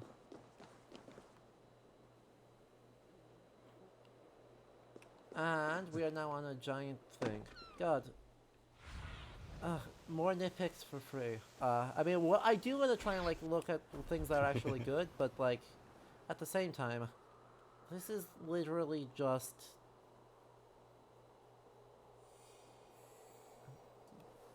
your generic Deco. It is. It's like a dam I expect to get blown up in like a Hobbit movie. Yeah. Except you know they didn't pay for the animation to have this thing blow up. Oh, absolutely not. From the hidden files in Shadow of the Colossus? Exactly, right? It's like, this is so... It's gorgeously fantasy, but... that wasn't really what I came here for. There's a difference between whether you're taking something that's historically inspired to make it into like if this was in Tolkien, we bat much less of an eye than we do here. I would not bat an eye at all, honestly. Yeah, because when you're doing something like, oh, you know, the Rohirrim are basically like horse Vikings, and they have a lot of that, you know, generic Northern European fusion iconography. They're early English, It by the way. blends in a way that is a lot less onerous than when they are trying to portray like this is in Svartalfheim and it's still dwarf deco. It's a lot harder to do because you are placing this in a thing rather than just taking inspiration for a setting to use later. So here in God of War, it's a lot more obviously lazy when you do dwarf deco than when you do dwarf deco in Tolkien, where it's like this is an original setting. You can put two different things together and it's fine. Agreed. Unfortunately, or perhaps fortunately, you know, they did choose a fake place in order to set their fake story in, so maybe I can't be too mad about it. Because they somehow, out of all the options, they picked the one thing that we are reasonably... Oh, heck, I'm gonna die again. No, I didn't. Never mind. We're good. This was totally intentional. Saved it. This was completely intentional. You saw nothing. It's an RNG manipulation strat. Exactly. No. This was just speedfall. I knew exactly where the death plane was, and I dodged it. Yeah. Yeah, you skipped a cutscene trigger. So you can get past the loading zone and get even faster into the boss fight. Next encounter? Question mark? I don't really know what's happening here. I think we're gonna like try and hunt down a random Jotun and kill them. That actually is a thing they do in Resident Evil 4 speedrunning, is because the game has an adaptive difficulty setting. Speedrunners will, at a couple points in the game, die a few times to drop the difficulty. Yeah. Just yeet thyself into the abyss and then it'll be fine. Okay, anyway. I have to do something over here with someone. That's Red not... says this game is boring. Well then, well look at that. They got. These guys apparently did a betrayal. I don't know. I wasn't paying attention. And now they're dead. Tragic. They had hoped that by serving you up, I would show them mercy. Oh yeah. Why is she wearing branches? Surtur kills them. Yet here I am. No, apparently Malvigur kills them. Oh. If I were here for you, Highborn, I would have brought an army. No, Suttungr will have his vengeance. But not here. I know why you have come. I have a bone to pick with you. After what you did to my son. He says wearing a skull mask. Vidar put up an honorable front. Yep. It's not what I heard. Do not believe the stories. Upon his return, too weak to stand, he squirmed like a worm caught in the sun. You should have seen me. Hey, they're acknowledging that Vidar, and by Vidar I do mean Aeneas, fought well. Your boy fought well. I'm just quoting Snorri here, by the way. It is. But you aren't here to avenge Vidar's honor. You have come to steal my Hugr. And I intend to According to the Snorra Edda, which is our best source for Norse mythology, composed in the 1220s, chat, Hirokin is just as bad. Vidar And Thor is Aeneas, stupid he might and as well Thor be mad. is Hector, You spread chaos wherever you go. and Odin is Oh Priam. my god. You are all known quantities to us. Surtur is not. He rarely emerges from Muspelheim, and when he does, he shares little with us. Look, it's just canon. I have sent It- my it's- spies to learn what he plans. If we are accepting Norse mythology Beyond as wiping totally out the canon, dwarves or like the he Prose did Edda with as a his canon father. source, then we got to accept the Trojan You know bits. of his plans.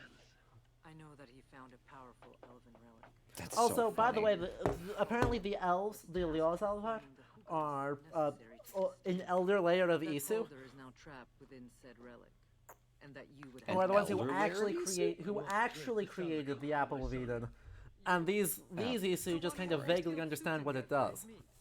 Oh my god, this is so dumb. I know, it's hilarious. I love that all the Foley stopped partway through this cutscene. Oh, I think that's a bug. Yeah, no, Your that manias definitely a bug. Work with me. This is, I think, Unfortunately, the second time it's happened at Yeah. least so far in this stream. Yep. I cannot take the risk.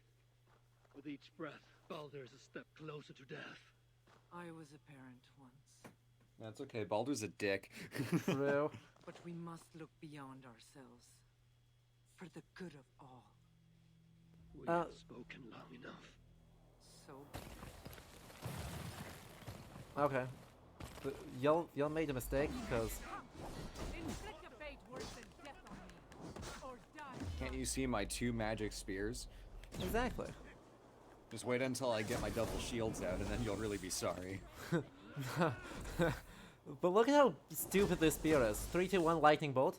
3, 2 3, 2, 1 lightning bolt. Another lightning bolt, and now dead again.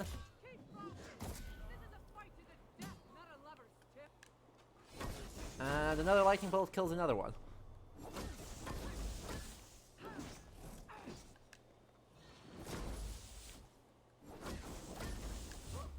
God, none of these animations connect. And there went her entire stun bar, and off we go. Got to do what's called a pro gamer move. Yep. Turns out double spear is unbelievably strong. When in doubt, just Yeah, pull crazy out OP. pro strat. Pull out. You are the greater one. But this is not. Pull out 2 spears in AC Valhalla. You will win the game. Do what you came here to do. Get on Does with it? blind Where did your sword go? Her sword just looked like it was vaguely too big. Looked like it was like effectively the Carolingian longsword, like vaguely too big. True, father. Oh yeah, by the way, according to this, they're also once again saying that Ymir, like in God of War, they're saying that Ymir is actually an older creator, instead of just... well, Ymir is the parent of the Jötnar, accidentally. He did get murdered. No, you do not. And yeah, look at it. Look at that piece of Eden. Do piece of Eden things. As the Isu squabble amongst themselves in something that truly fails to matter.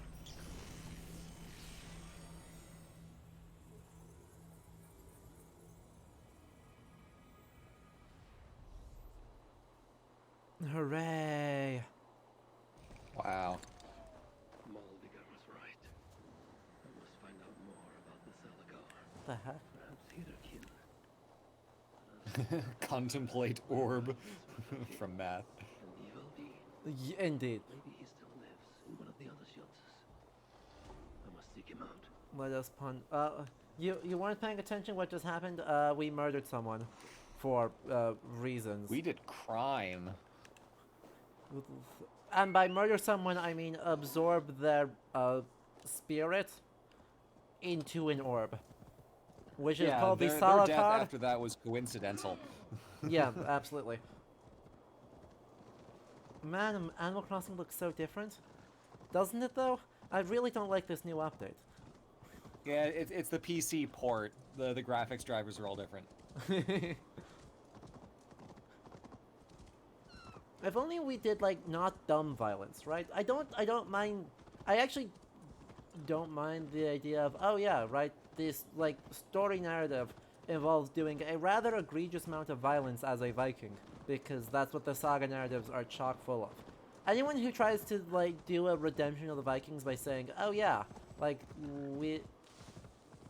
this is totally fine, we definitely, the sagas are about more than just violence. It's like, well, you're right, but also they kill like 50 people a saga. Have you actually read Greta Saga? He does several murders. That's why he was outlawed. The sagas make Hamlet look like daycare. True. Aet Skallagrimsson killed someone when he was 9, and then composed a poem that is way too popular for being mediocre. The sea shanty my mother told me is Is that what that's about? it's from Aet Saga Skallagrimsson. and it's a mediocre bit of skaldic verse that he composed after doing his first murder at the age of 9. It does slap, though, unfortunately. But the English translation is really good, but the actual poem just, like, gives up on its metrical scheme for, like, one line. Just straight up... Oh, that's embarrassing. Straight up gives up.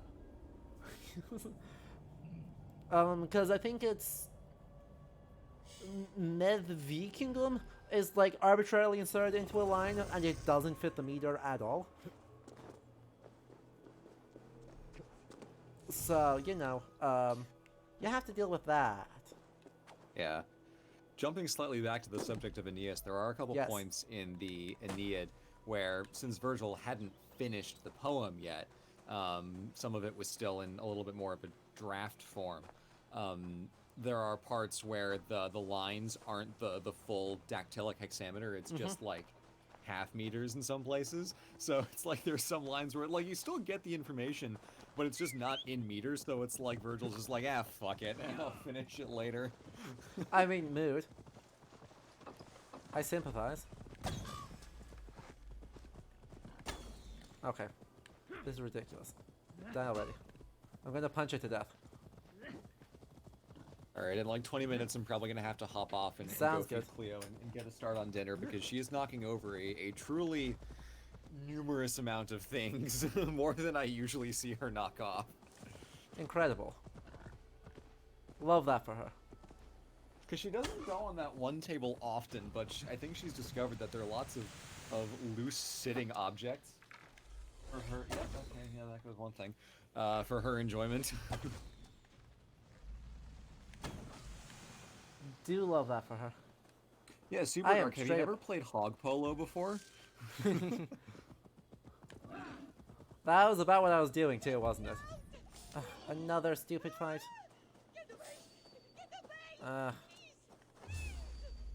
Effort. Combat. Wait, why is this guy a random Musta when everyone else here is Jötnar? I thought these two groups hated each other. Game, keep your lore consistent.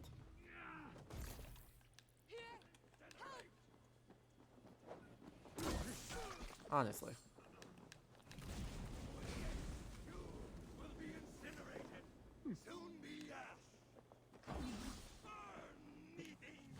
Honestly. There we go. God, the Gay Hulk is so strong. That might be the greatest weapon. Did the snakes get you? Are you well? Don't suppose Cleo is actually one of Freya's lost chariot cats?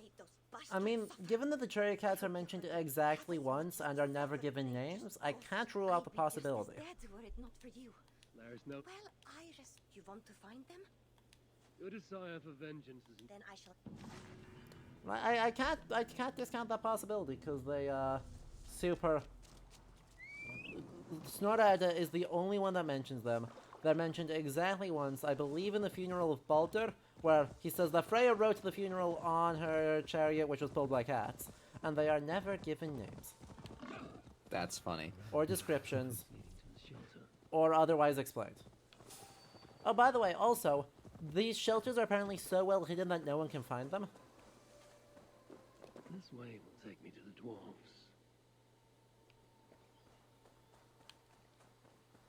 I'm just gonna leave that sentence at that.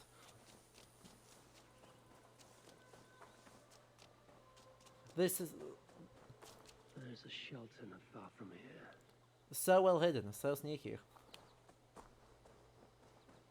It disguises itself perfectly with the natural landscape known as a barrel. It's a perfect stealth job.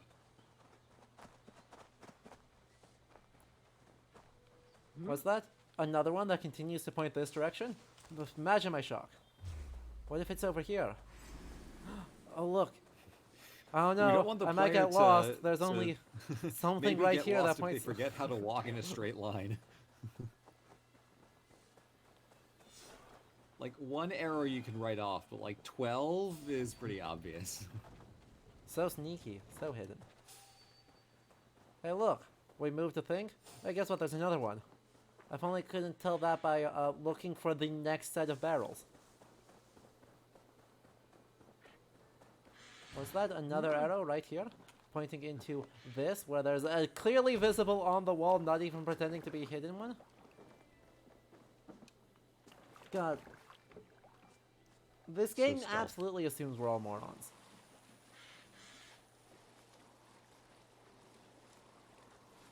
What's that? Hidden in a cleft in a rock wall? I don't know. I don't know how the no one could possibly have figured this one out. Admittedly, It's just a big sign over the mouth of the cave. Secret hideout here. yup. The shelter must be nearby. Oh good, thank you for letting us know this. I couldn't have guessed from all of the other extremely obvious information.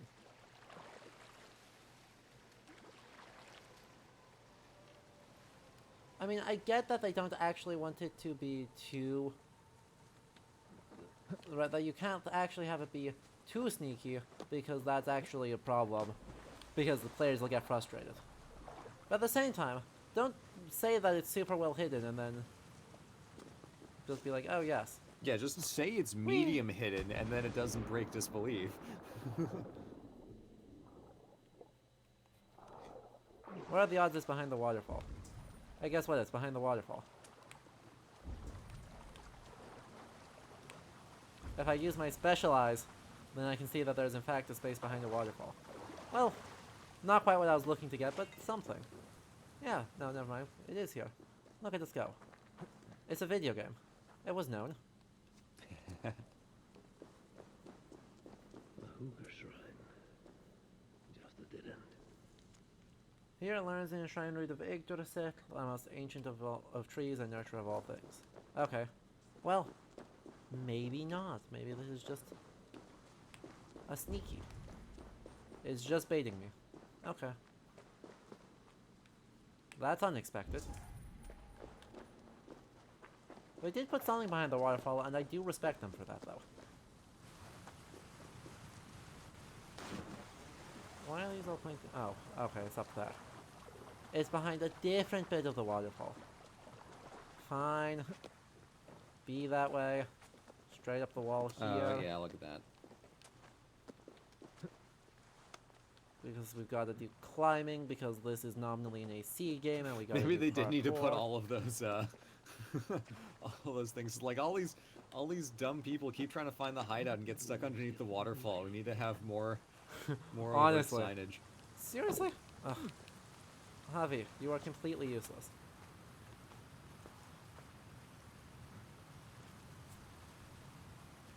Hack. Hack. Slow climb. Come on, keep giving us that slow climb. Because that was totally what I wanted. Why is the climbing so slow in this game? It's to artificially increase playtime. True. Okay, this says we go in... That says we go in that way. Well, that's not right. Something is suspicious here. I've got two things that say we go in two different directions, and there's nothing behind the waterfall right now. So... Another one by me again? Oh no, okay, I just came in at it the wrong from backwards. Okay, never mind. We were right, we climbed up to the exit from the entrance. So this is where they hide. Hello. We have made it to a spot. So this is the main mechanic of the game, by the way, that there is shelters around, and you can visit them, and they're full of gold. I guess. I guess they're full of gold.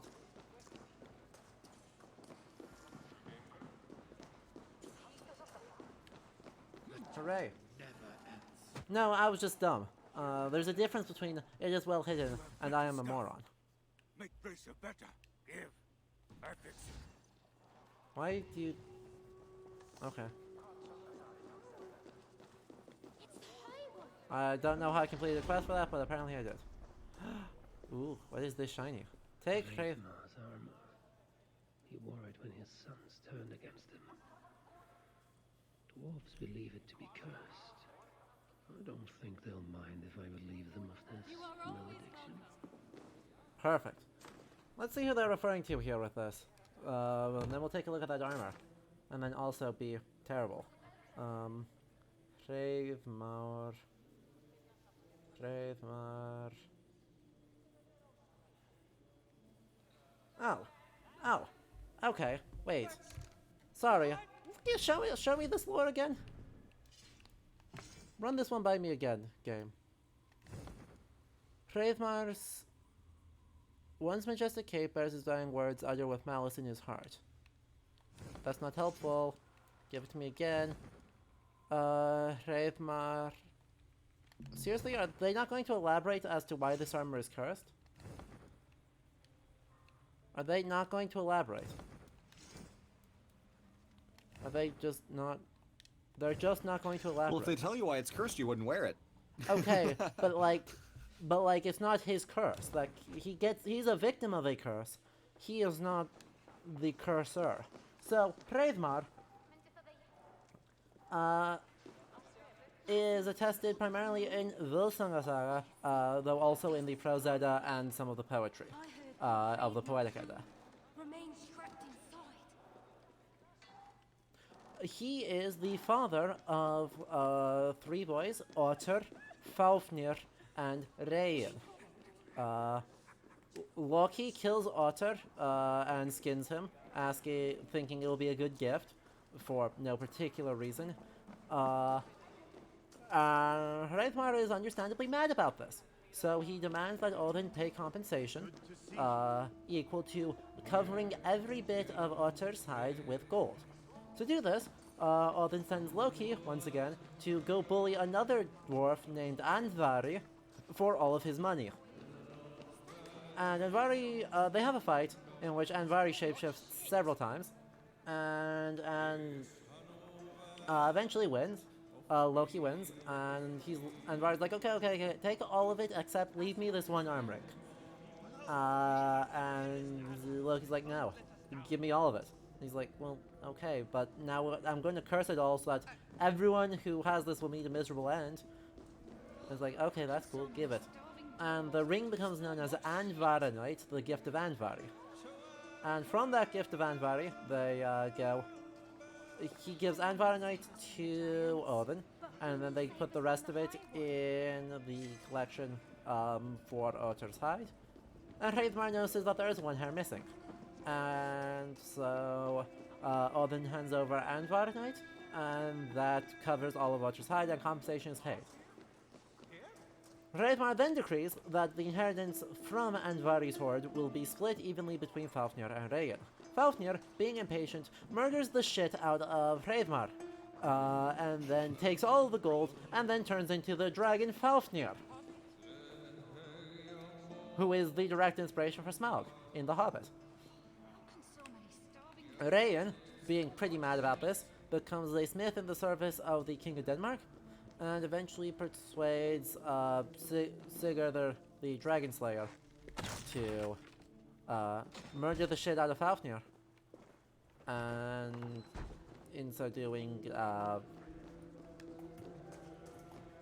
theoretically, win great fame, and actually get Regin's inheritance back and also murder his brother. Regin then totally intended to murder Sigurd, but since Sigurd screwed up cooking Fafnir's heart, and by screwing up learned the speech of the birds warn... Literally a little bird warns him that Regin is going to try and murder him, and so Sigurd murders Regin first. Sigurd, of course, also dies painfully, and then Attila the Hun, who marries Sigurd's widow, dies painfully, and Sigurd's murderers, the Niflungar, die painfully.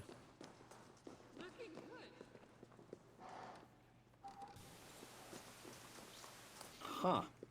Yeah, I've got nothing on that. Yep. So I don't... exactly. So... From which point I am uncertain as to why they're saying that Hreidmar is the one who cursed things, because Hreidmar got ganked, and that was pretty much all Hreidmar did. But Red, to your question, we found a secret hideaway, this place, by following some very obviously placed arrows pointing to us where to go. Yes. By the way, also, did you know they explain Magic Child? They explain Magic Child Reda because Reda is in this DLC. Oh, that's right. Jeez. I He forgot exists. about that. I can't believe they did that. He exists. He apparently just is an Isu who survived for reasons. What good is a thing if it makes no one happy? All that counts are people in the end. Oh, Grand Chicken Lord. Attila the Hun just features in like a bunch of the Eddic poetry and Volsunga Saga. He's just around. His name is Atli in Old Norse, but yeah, he's Attila the Hun. In Volsunga Saga, his kids get murdered and fed to him, and then he gets burned to death in his hall. This is the second time this has happened in Volsunga Saga. It's not a good look. Yeah, Atli is Attila the Hun.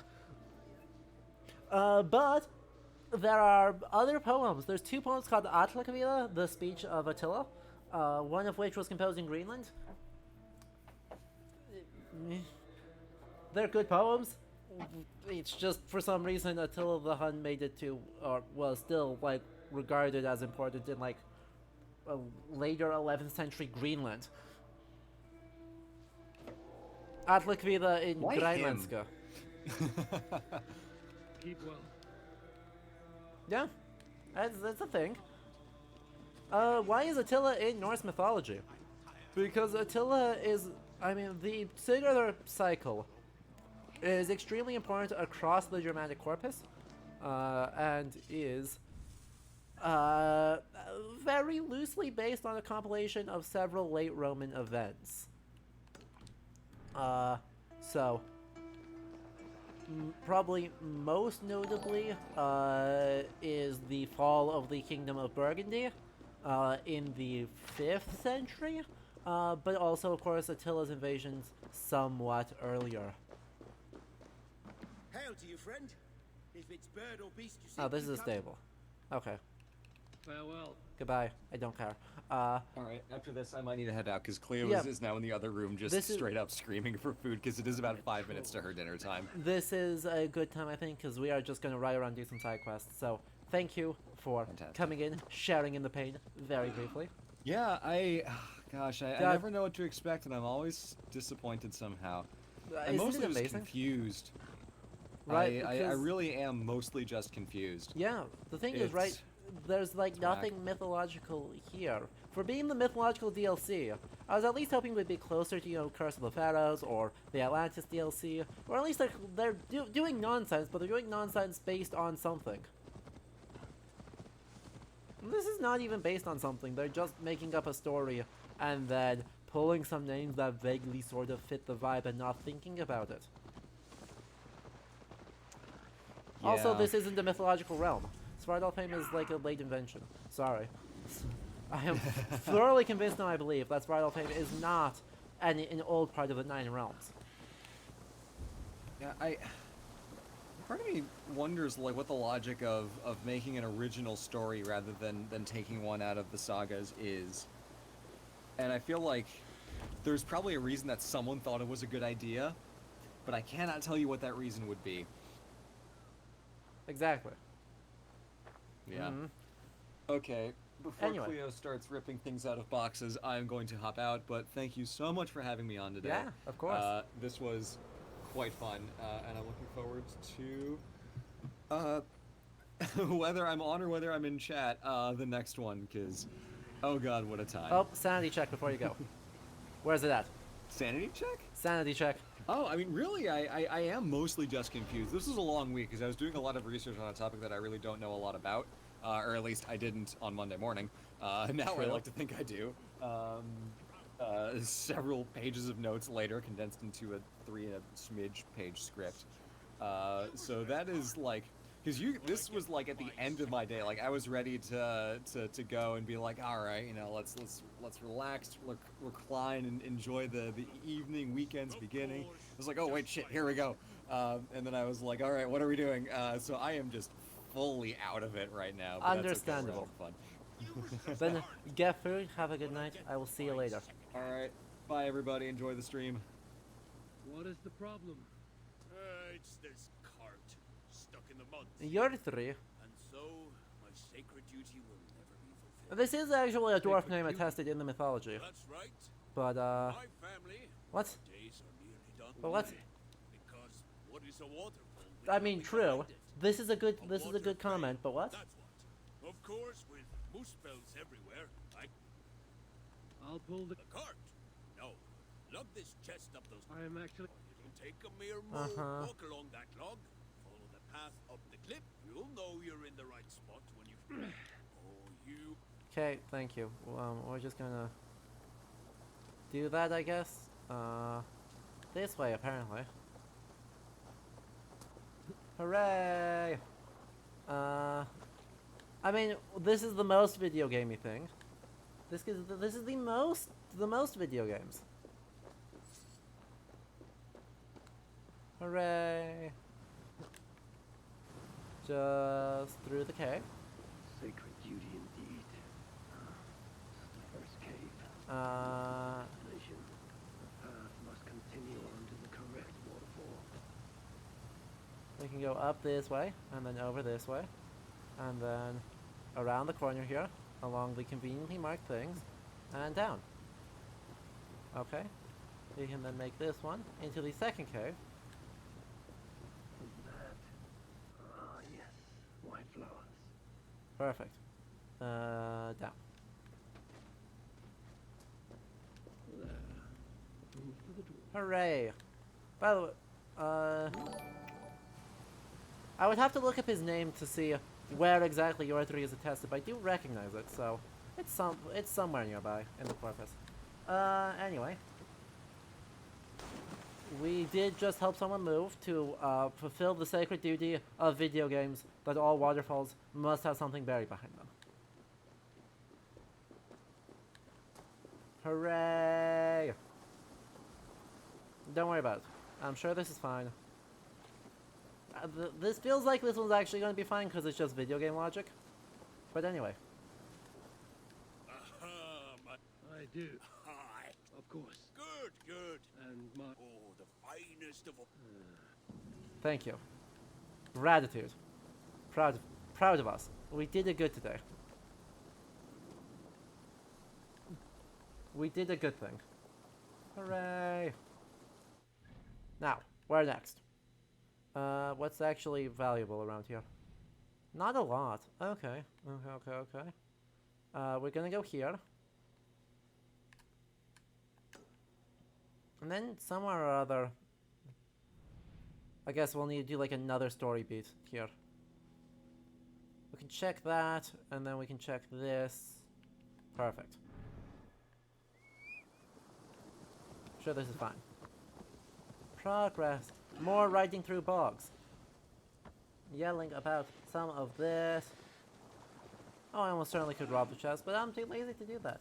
Alright, see you, math. Have a good night. By the way, we have 69 viewers right now. Nice. Can we get a nice in chat? Oh, who are you? Wait. Where are you at? Give fight, please. You look like you're gonna be painful. Let's go.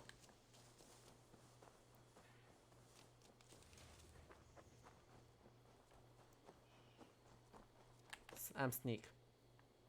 Come on. What are we looking at here? What are we looking at? We're just looking at the zealots from the base game, but now red. Lame.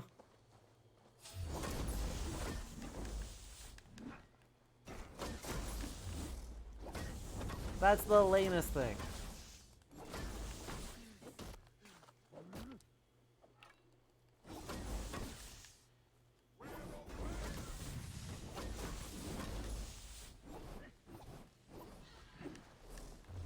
Hello. I can still see you now. By the virtue of this.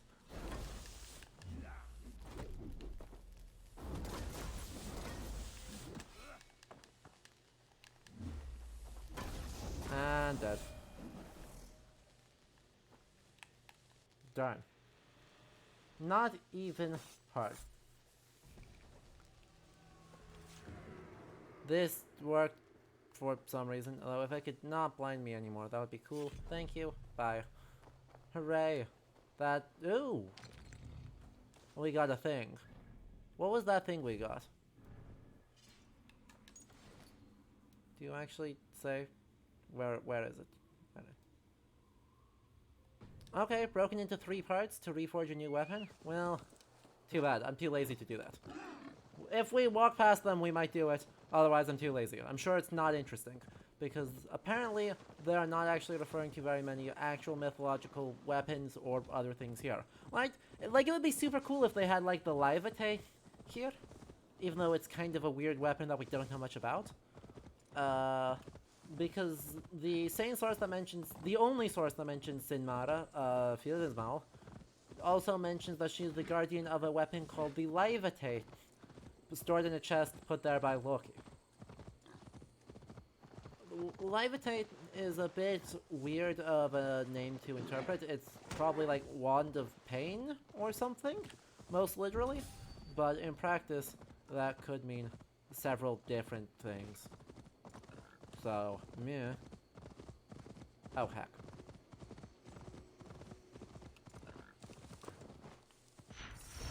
Embered.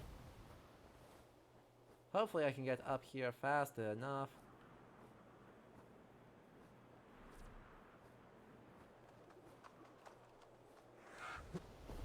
Perfect. Flawless victory. But right, like, we can have it.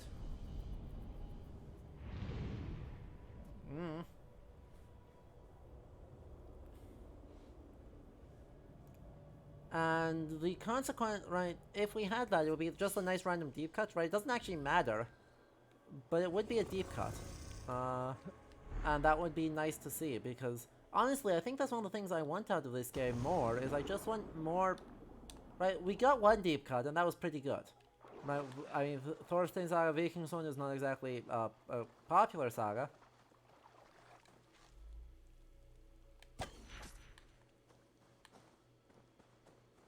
And then also Fildismal is part of the weird unstudied part of the whole, like, genre. Like, there is so little studied about Sleepdogsmal and Fildismal. So...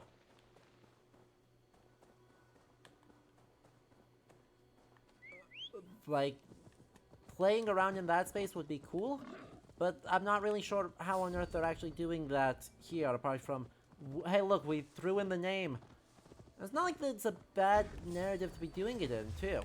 Right, in those poems, right, you get to learn a bunch of magic. And then you... This is another dwarf, I'm so mad. Get it over with. Goodbye, you are not worth my time. The first cut, yes, the first cut was the deepest. But right, and it's like a love poem of a sort, in that he is trying to break into this place where his, right, Sleepdogger's lover is supposed to be, and you get this sort of back and forth that you could kind of structure the whole thing around of all this cosmological knowledge. And that'd be pretty cool. You could do a lot with that. But instead, you just get, like, more of the same. That's kind of sad. Right, you're just getting a bunch of, hey, what... Right, it's like they're not willing to try and use games to ask a question and answer format. They just want you to, like, follow a very standard, and by standard I mean tedious, quest progress, or quest structure. So I don't know. Recipe, oh, what? What? Fuck this. By the way, chat, don't complain too much about the textures. I've intentionally turned things to almost the lowest graphic settings so that I can stream this stably. So, be kind to the textures. It does look better on ultra settings instead of low. Shocking, I know, right? The rocks are bad. The rocks, however, I will agree are quite bad.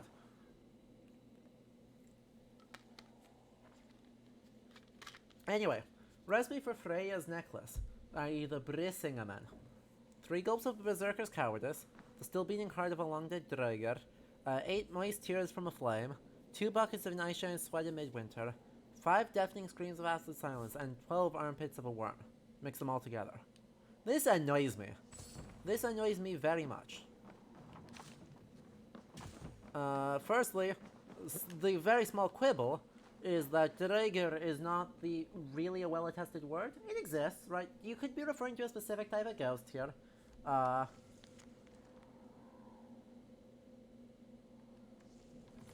But, for the most part, you're probably using some other word, like a Höigbui, a mound dweller, to actual where you say Draugr here.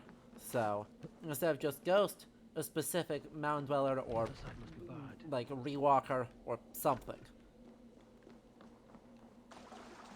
So that annoys me slightly. And then the much bigger thing. The forging of impossible things, right? That's what that is, right? It's the mixing of a bunch of impossible things. That is for something very specific. That is for Gleipnir, the fetter that binds the Fenris wolf until Ragnarok. Right? Which are made from the roots of a mountain, the beard of a woman, cat, and a cat's footfall. I think there's one more, but I don't remember it. So those 3 I know for sure. Basically, 3 things that we know don't exist. Right? Hashtag transphobia. Let it be known the Vikings do be transphobic. But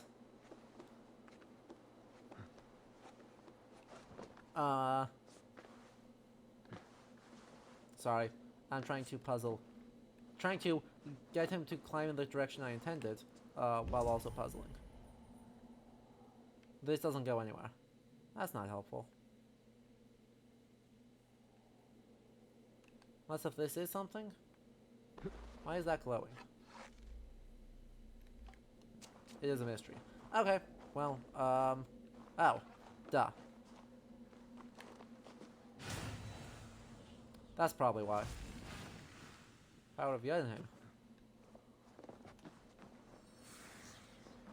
Because I bet I can teleport to places now.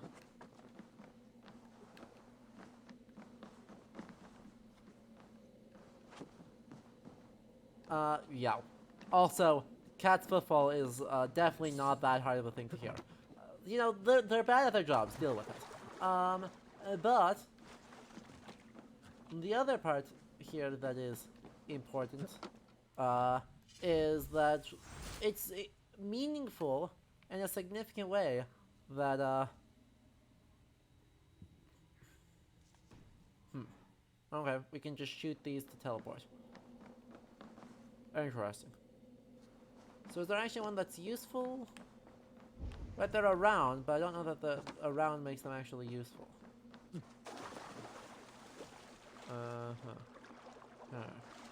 Sorry, I'm thinking.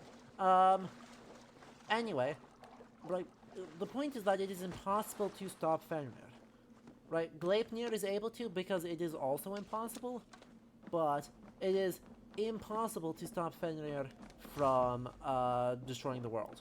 It is what he is meant to do, and by destroy the world I mean eat Odin. It is what he is meant to do, and therefore it is not actually possible to stop him, except by doing the impossible yourself. Hence Gleipnir. You can't just randomly say, oh yeah, here's like 7 impossible things, whatever, this is fine. Because that's not how this works.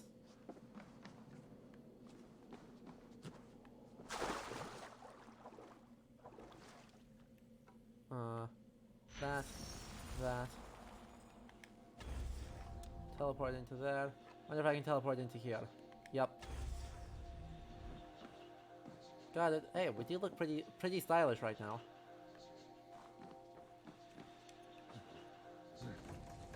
Odin would probably think the world ending and him dying are the same thing, they do occur about 5 minutes apart, so like I can't blame him too much for that.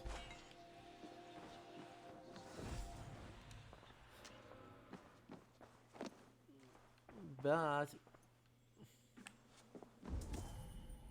definitely something else going on in here, right?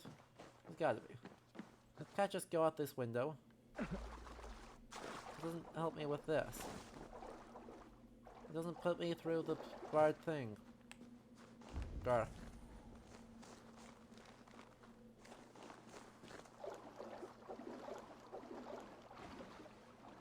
Definitely something going on here. Wonder if I go up there if I can teleport into another spot. Wonder if I go up there I can tell. Yeah, I've got to be able to. Yep.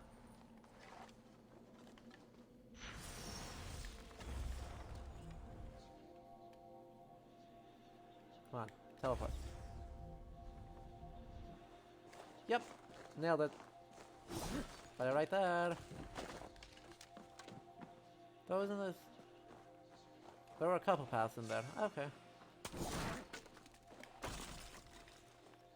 And then we drop down. Hooray. And that gets us in here. Perfect. We're so good at video games, chat.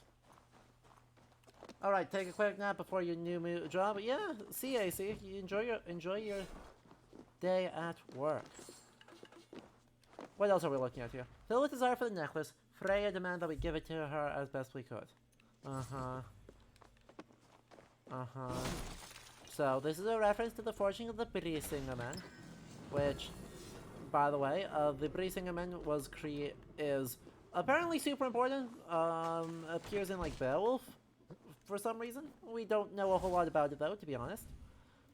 And they suggest that it is well, according to a very late text, Sörlathauter, which is recorded as part of Olavur Saga Tryggvasonar, or Olav Saga Tryggvasonar, sorry. It is recorded in a 14th century manuscript, probably composed in the 1200s, and it says that the Brisingamen became Freya's because she came across some dwarves who made a really nice necklace, and she thought it looked good, and she was like, "What's your price for it?" And they said, "We all get to have sex with you." And then she was like, "Yeah, that's fine."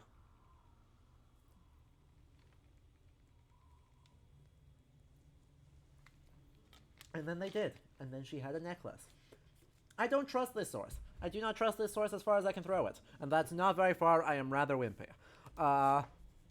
The reason why is that this source also says that Odin is a semi-immortal demon sorcerer from Asia.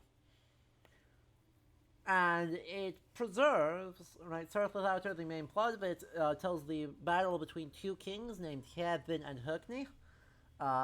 And Héðinn and Högni are found in our oldest skaldic poem ever, Ragnarok, and are found in the Prose Edda as well. So this is an extremely important mythological poem called the Hjadningavig, the Everlasting Battle, and it preserves it in such a visibly corrupt form, right, a visibly flawed form from our other sources, that I don't really see a reason to say that we trust this source for any of the other materials that is not attested elsewhere. There's maybe some basis to it, but in terms of the fine details, I don't trust it. I literally don't, I super don't trust Sörlathauter as a source, and I don't think we should trust this depiction of Freya because it has a vested interest in making her into a demon of lust. Anyway, let's take a look at Fenrir's incisor. That sure is a bone, crudely assembled from a giant tooth on rough materials. Well, that's silly. Thorgrim's dying breath. Now, this could have been cool. Instead of a generic name Thorgrim that maybe is a saga narrative, or saga reference, but if it is, it's one I'm missing. They could have referenced Gunnar of Hlíðarendi, who is probably the most famous Atgeir user in the Norse corpus. because his weapon is magical and sings whenever, or hums when it's about to start murdering people. And that's cool. So we could have referenced that, but no. But no, we didn't do that. So we just did stuff. So be it. So be it. Look, Fenrir has bigger things to worry about. He's got a sword in his mouth. The sword's name is Hope, by the way. I think. It's either the sword or the drool that's named Hope. I don't remember which one it is.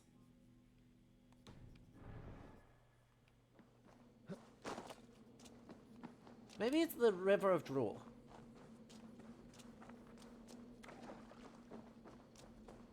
I think it's the River of Drool. So, I mean, like, it's not like he can close his mouth, because there's a sword in it.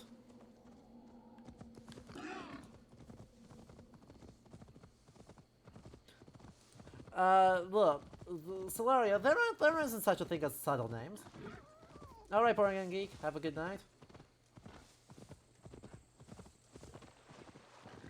I know, right? Have enough clout that someone gets to name your drool?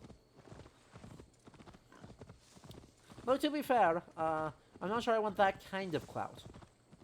Right, the clout of I'm going to eat everything and everyone, and the existence of this river is the only hope in existence that I am not going to do that. Don't know that I want that. I must be careful. That kind.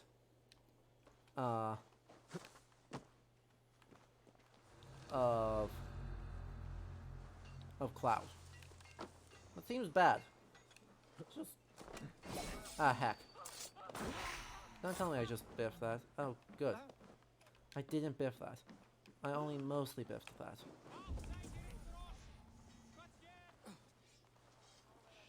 Ugh, there's not even anything interesting in here. Because I'm probably going to have to come back later for plot reasons. Unfortunate.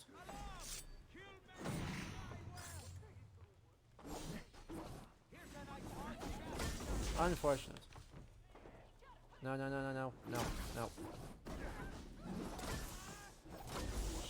You didn't see a thing. You didn't see a thing. Nailed it. Yep, nailed that. That was flawless. Nobody saw anything. Shit, someone saw me. Someone saw it.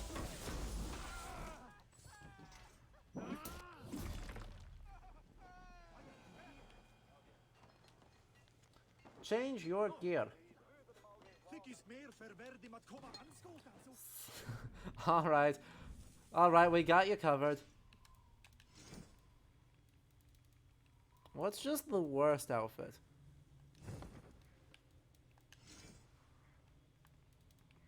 I mean, firstly, it is a well-known fact that wearing a couple of things is far more egregious than wearing nothing at all.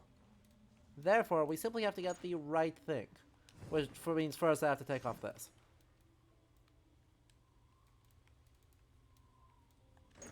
We'll just start there.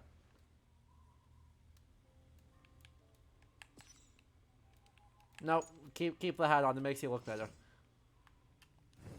Goodbye. Goodbye. We should actually equip the actual armor that we have.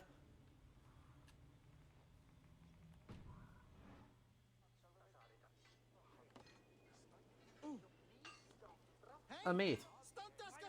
How is this for a blurst outfit? I even made it Egyptian just for you.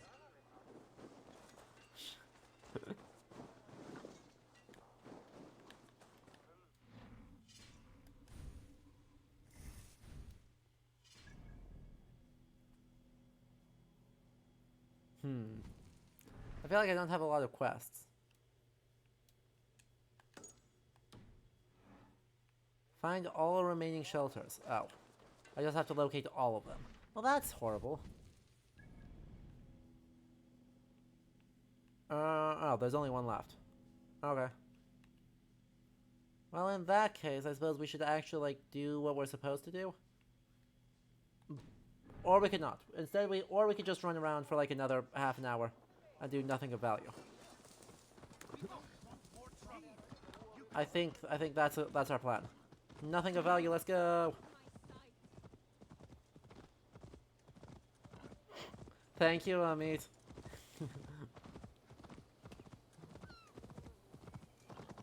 All right, come on. Who's on that side? Who's on the other side of the thing? Ugh. Don't be dumb. Also, this gold is so dumb. God, this gold continues to be so frustrating. Like, why are there random gold veins everywhere for any reason other than, I don't know. It feels like it. Cool. More shrines. Just what I cared about. Hooray.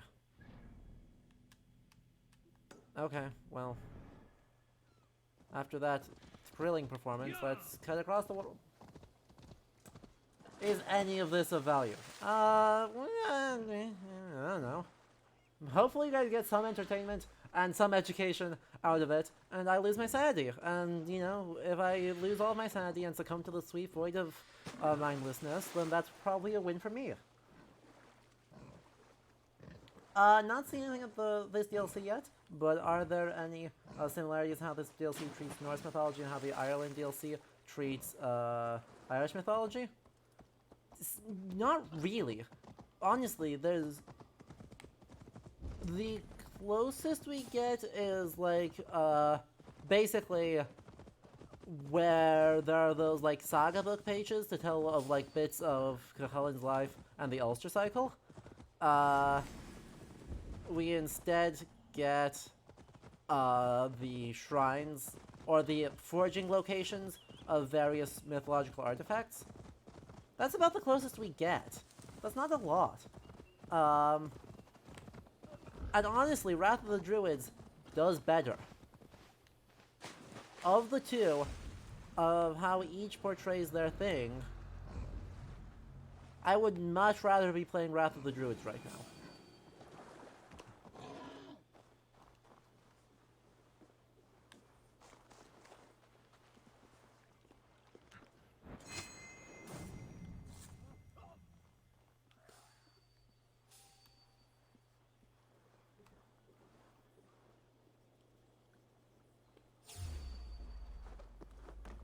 Yeah, so right,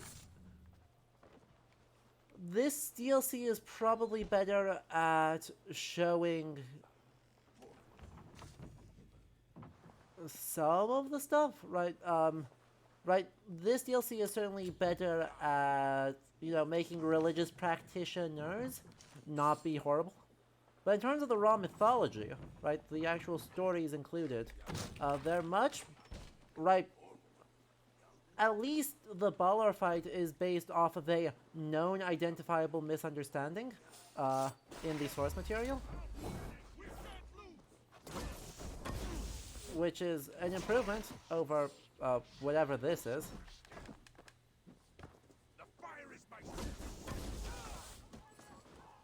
I mean salmon, but at least... But that was just a throwaway reference. Right, it's not like the whole thing here is baffling. But right, specifically I'm thinking, of course, the Cuchulainn Lugh confusion. And the fact that in lore they are explicitly the same person, despite that being a known misreading.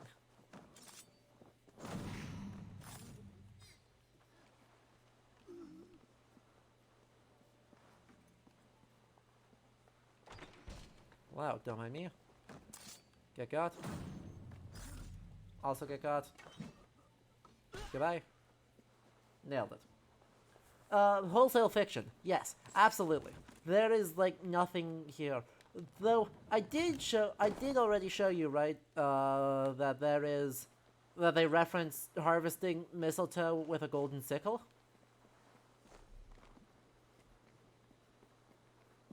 As a, like, necessary step to make it her Baldur. I already did show you that. Right? Yes. Good. Because that was a claim that they made. And that is a, super interesting claim, because it's just Pliny. Sad.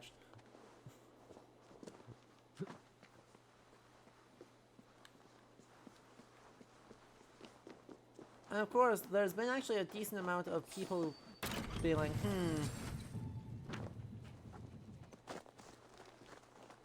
about mistletoe as like a thing, because as it turns out, there's something actually deeply strange about the fact that mistletoe is a very important thing, right? And that is that there is no mistletoe growing in Scandinavia.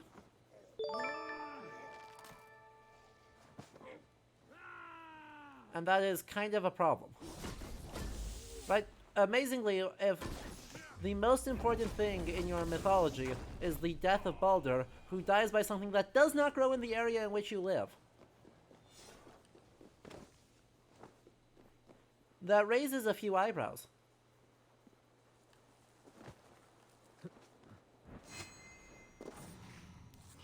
Didn't notice anything. Dang it, you noticed something. Fine. Problem solving. Is the golden sickle actually a thing? I mean, is it a thing that people mention a lot? Yes. Is the evidence for it being actually widely practiced straightforward? No. It's a thing that Roman historians say. Say is done by Gaulish religious practitioners, or Gaulish Drui, I should say, for reasons and purposes. Pliny is notably not very explicit.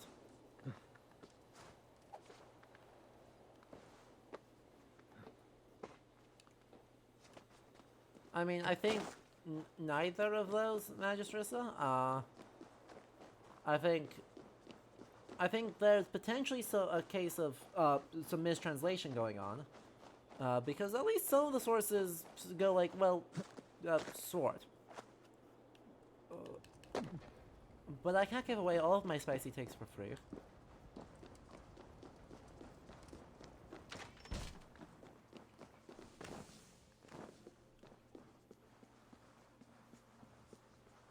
Exactly right, Magistrissa. That is a fair point. He says very clearly it is for ritual purposes, and then it's for ritual purposes. And by the way, this dude with 3 more gifted subs in the last couple moments. Huge pog there. Alright, there's the spicy take. Fine. I baited you all. So, I mentioned the weapon Levitate a bit earlier, right? It has been proposed that the take in Levitate, well, it's actually fairly, like, accepted that is the same take as in mistletoe. It means, like, branch, basically. But, if that's a sword name, right, if by branch it actually is just being a euphemism for, hey look, it's a sword, then so many potentials. There's so much ow. There's so much you could do. What? I thought I found the key. Thought I found a key at least. Don't be like this. Did I only find 1 key and I need 2? Is that what this is doing? Those spells don't take no for an answer. There are so many keys over here. Holy shit. There's like 3 keys in here. And this door is also locked, which needs the sword key, which, I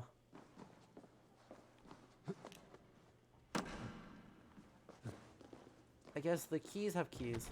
Find the ruby key to unlock that one. There are so many. Why? What door does my thing actually unlock?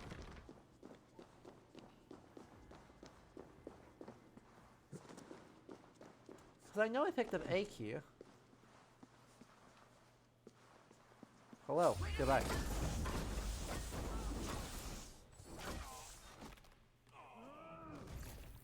Nailed it. Goodbye. Hang on, where did I explode? No, good, there's your spear. Okay, your spear is just on fire. Locked, needs a sapphire key. God, are we just gonna have to fight the released weapons from Final Fantasy VII to beat this dumb area? God, how irritating. how completely unnecessary it would be to have to fight these super bosses in order to just unlock some doors. Lame. There are 3 keys up there. There's another key over here. That's the key I need.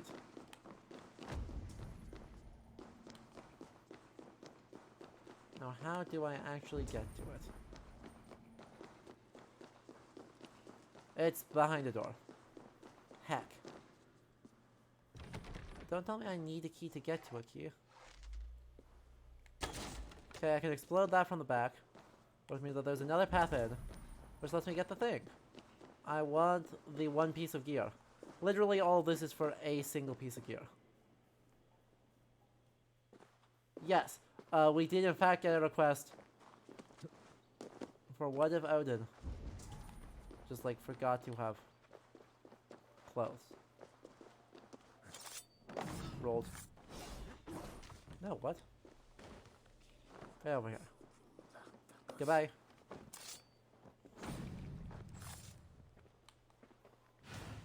No, I don't care about that.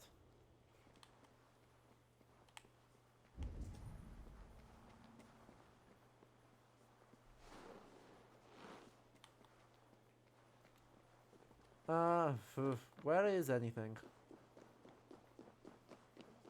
This fortress is cool, it's just also irritating. Hey look, there's another one down here. Oh god, that's just a lot.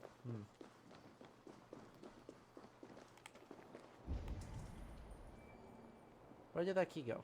I just saw it. Oh, someone's holding it. Alright. Alright. Fine. Be that way. Ow. Don't be on fire, don't be on fire. Okay, we're good.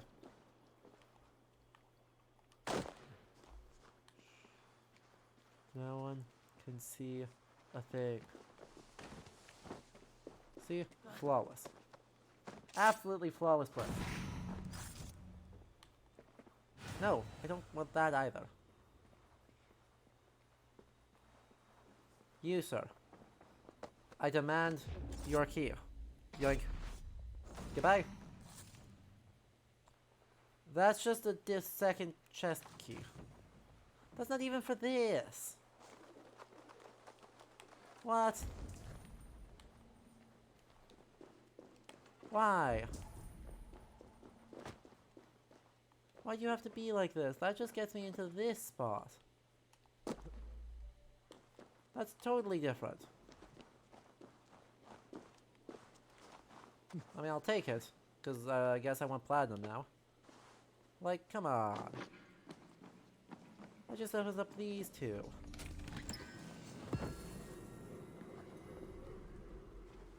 Lame.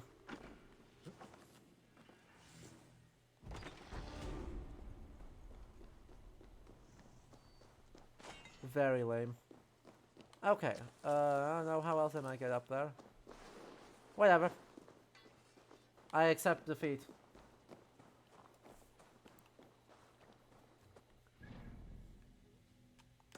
We have more things to go attend to. Like, climbing on top of that dwarf statue. God, no. Run the one by me again.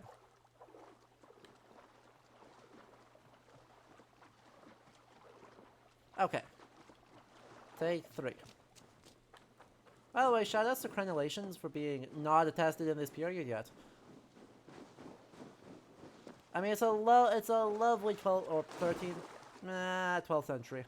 It's a lovely 12th century castle we've got going on.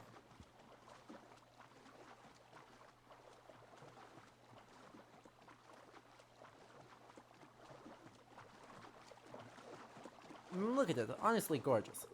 Love the fancy proto-Gothic castle or bastion. Big fan. Good vibe. It's actually really aesthetically pleasing.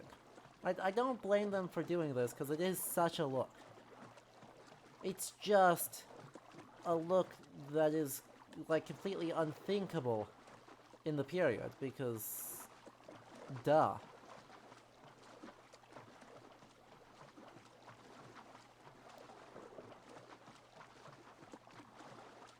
I feel like they wanted to make a full fantasy game and they just should have. Yeah, they totally should have.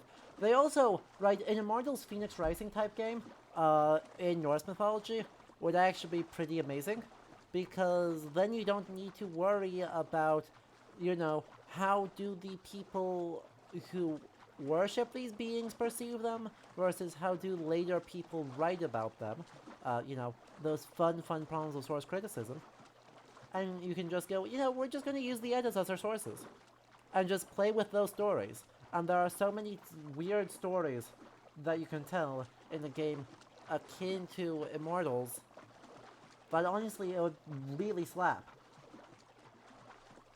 And since it's like super stylized cell shaded look, you know, you can get away a lot more with. Well, I'd still call out the Stavkirke, because I will always call those out. You can get away with a lot of the like exaggerated longhouse vibe significantly better in that style versus going for the relatively hyper-realist.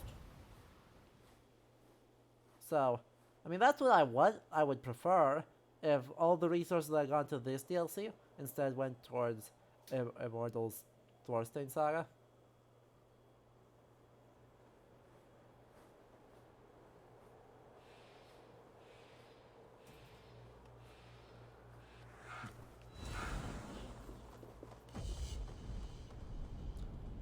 Instead, we get a look at this. Which is fine, it's an okay look. But they made 2 more Greek and 1 Chinese one for Immortals, yeah. So, sadly, did not do the thing that I think would have been best for it. Oh well, we're gonna keep making our way over. Oh god, it's so far away. Well, that's alright. Zoom. No, zoom. Maybe zoom in.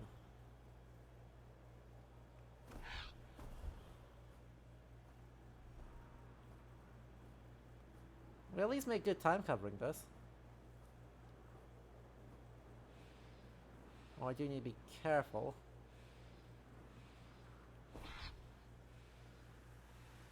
Otherwise I'm gonna land in the river. Okay, we're good. No landing in the ocean for us. We're fine. This is all fine.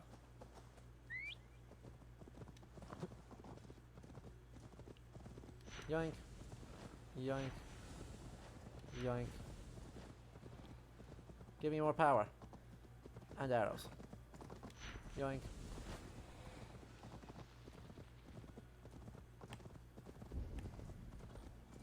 Hey look, there's another armor piece just up here. That was convenient and totally intentional. Thing, she says. And all the signs for the shelters, she says. Seriously? Someone actually is do Painted a few too many of these, come to think of it. Bansky. Banksy? Banksy?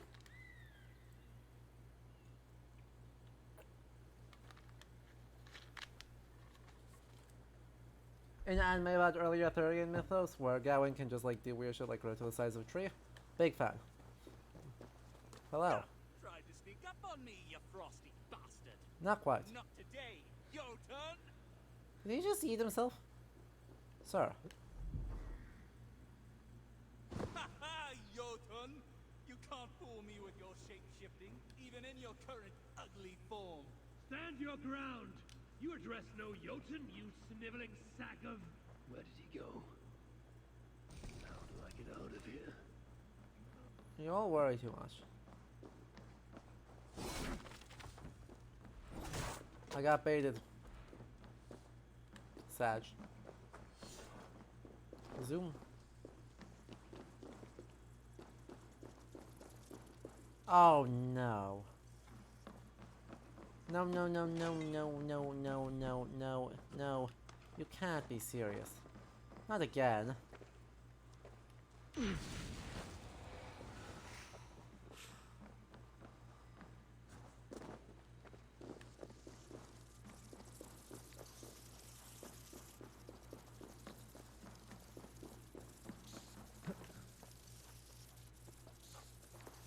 Seriously?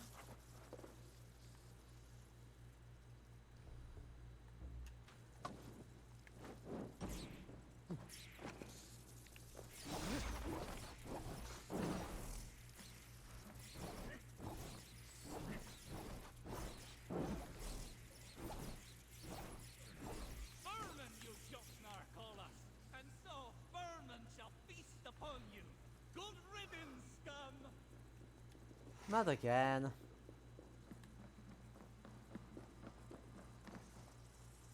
Let's see. So what are actually our options? This goes nowhere. These guys are full of jerks. Unfortunately, I need to clear the path long enough. Well, that does nothing. To actually make some progress on this? Luckily, I'm not really at risk of dying anytime soon. It's more of just irritating.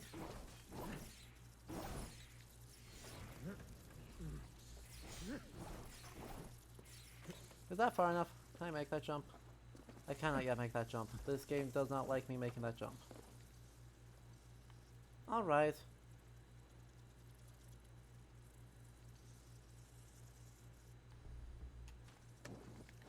Yay. There's a little bit more progress.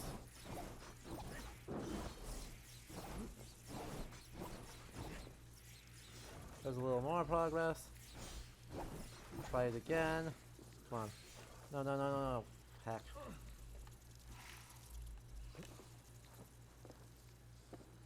Let me make that jump. Yeah, there we go. Hey! Free thieving Jotun! Invading our land isn't enough. Now you have to filter everything we have. Best we burn the ice out of your blood, eh? When I get my hands on you. Uh-huh.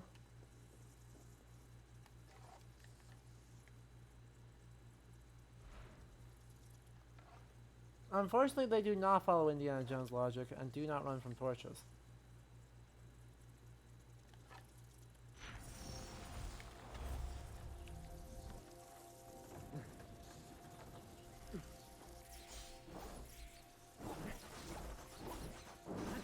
Equally lucky though, you're able to relatively brute force this.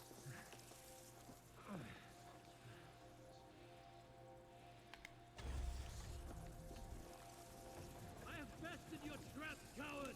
Now show yourself! Or you will make an enemy of Harvey, Lord of Asgard! Lord of Asgard. Yeah, right.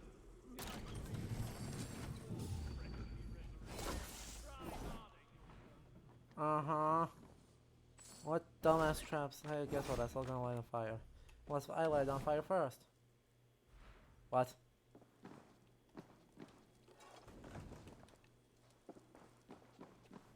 How did I yeet an unlit torch at it? I have bested your trap by setting it off myself. I am very good at video games.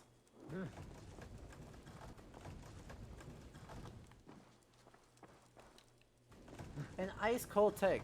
Rats suck? Hey, Jotun! You should lighten up. You sneaky little... It didn't even hurt me because I already burned it. Honestly. Javi, get over it. Anyway, nah, so the other take, We meet at last. What in...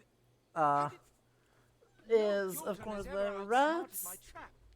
are, well, Oh, crap. generally You're not attracted, the Jotun, are Which means you're... The Lord of Asgard, yes.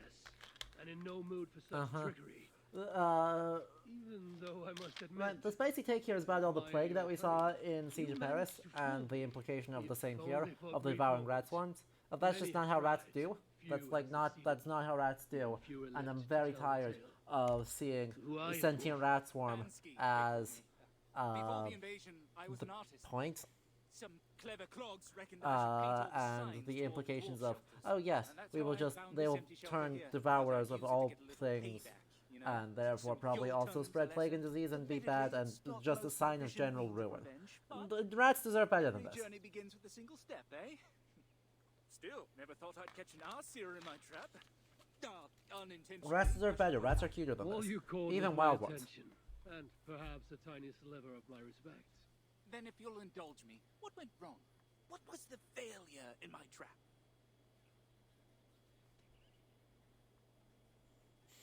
Not enough rats. No.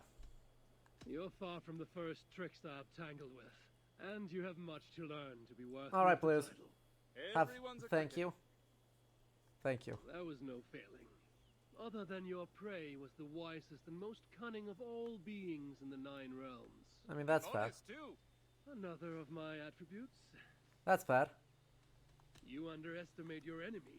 Literally, yes. You saw the bodies. Can't help themselves. They see a dwarf dive down and boop, in they go. Yes. I have nothing. Nothing more to say.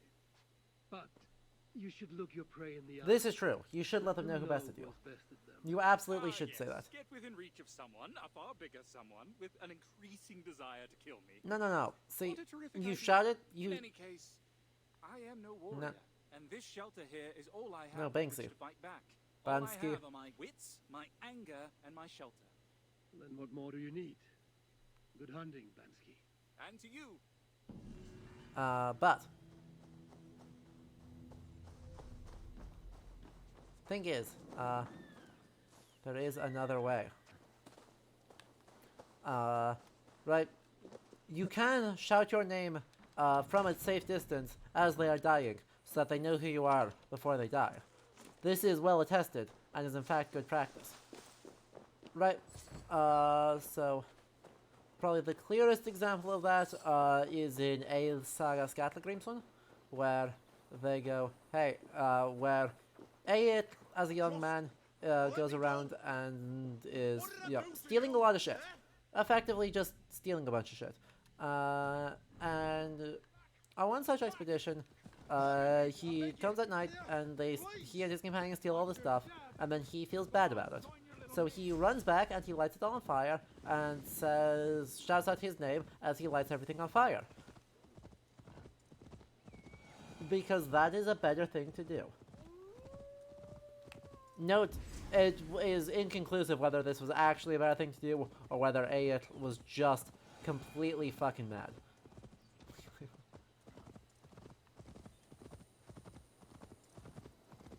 Or both. You know, both is an option.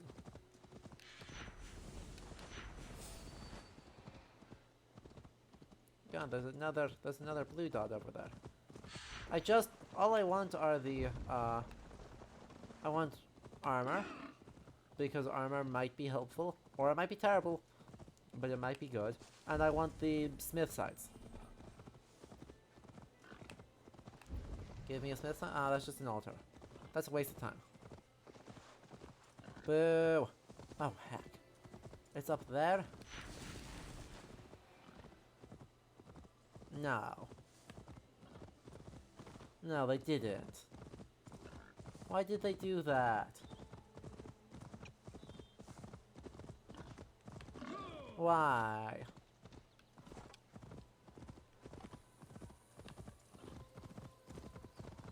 Okay, well, that's fine. We are going to at least get to the other shelter. I think we'll probably start the next one, or start the next storyline next week, because I got a couple things I want to do on the other side before we leave, but we are coming close to the end of today's stream. Yep, more LTR dwarf statues. It's honestly, like, I'm done commenting on them at this point, because it is known.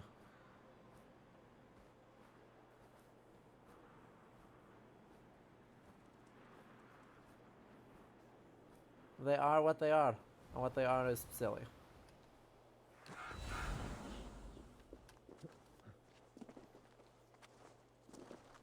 Hello, low frame rate birds. Thank you for informing me of where we are. I mean, it does give us a good view of the world, and it does look good, right? The world does, especially from this distance, the world does look good.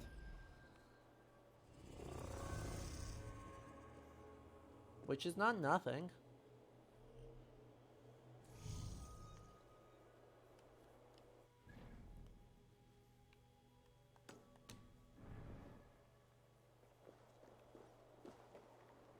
Say, I wonder where the jump off point is, to not die seriously?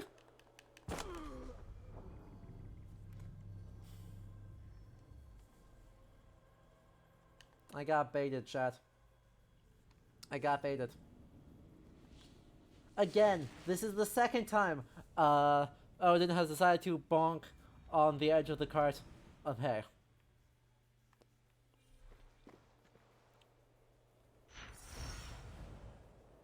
Just saying. That makes twice now.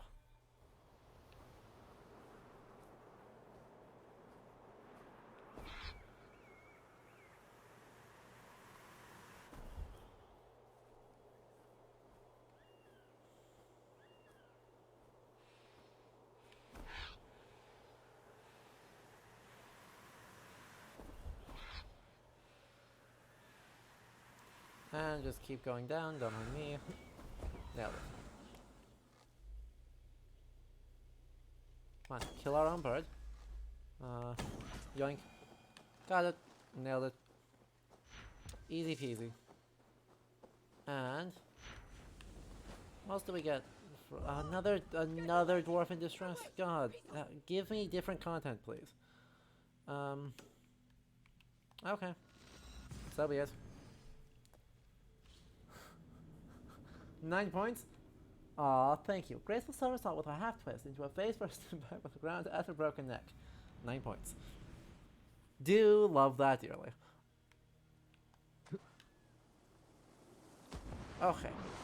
Well, we've got a secret entrance over that way. And then something over this way.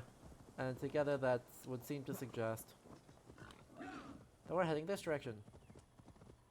And it may or may not be valuable. Probably more of the may not than the may, if I'm honest. This place is heavily guarded. The Fort Nama. What? Claim? The ancient claim? The shelter must be nearby. Not sure how to translate that. Whatever, archaeology. We'll take care of archaeology somewhere else. It will not be today. Hey look, there are wolves. And these. Oh, well, we are on a better boar. Stop being like that. I found it. With mercy, thank you. Goodbye. Goodbye. Sorry. Let's try that again. Goodbye. Third try is the charm.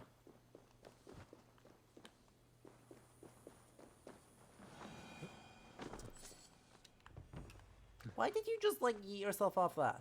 That made no sense. Oh well, at least it wasn't a death. Go. No, don't. Be better. Baldur were here. He would surely find wonder in these crystals. He has a child's innocence, my boy. I pray he has it still after all of this. These dwarves, I need them. Though it chafes me to admit it.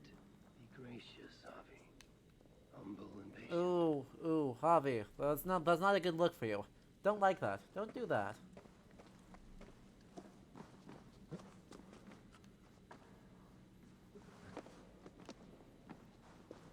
Humble and gracious. Not the things we really accused him of.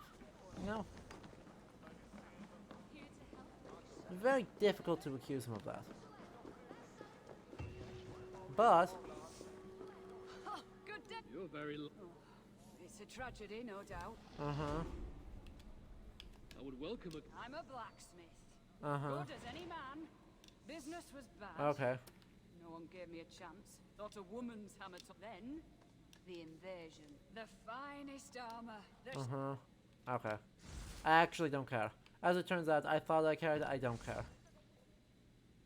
Farewell. And since I have no silica, I can't do anything there. I am Harvey. You're a long way from home. Uh-huh. Or the Aesir now invading us as well. Rand? Jailer of Ivaldi. Ivaldi owes me his freedom. Be my guest. His... How else? Or do you need both eyes to see the moose spells everywhere? That was called for. Exactly. Silica is so funny as an upgrade material because it's just glass. Like it's like sand and or glass I am good as like silica leader of this shelter. Or what extras. remains of it now, Ivaldi is So like you know.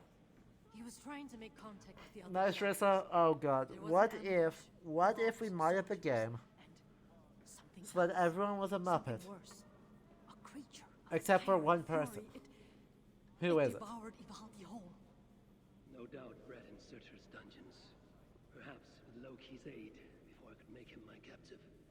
You and your captives. Regardless, Uldar fell soon after Ivaldi did. Uh-huh. Our minds and Oh good, miners now we get to meet and Glove. survivors now serve Glot. Is that name meant to mean anything to me? Glot is Sutar's bastard son, half Muspel, half Figure- Luton. A nightmarish.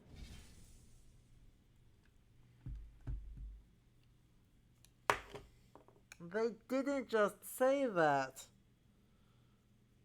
Well, I can officially absolve them of the incest because something biological impossibility. I guess probably assuming that they're not doing a trans reading of Glove. Right, they could do a trans reading of Glove. That's fine. In that case, I would retract my retraction. But I guess that works. Just fucking gender swap a random mythological figure. Fine. Fine. Fine. So they just said that Glove is Surtur's illegitimate son, who's half Muspel and half Jotun. I'm less concerned about the half Muspel, half Jotun, even though that's also a bit silly. I'm far more concerned about the son part. A dwarf in two.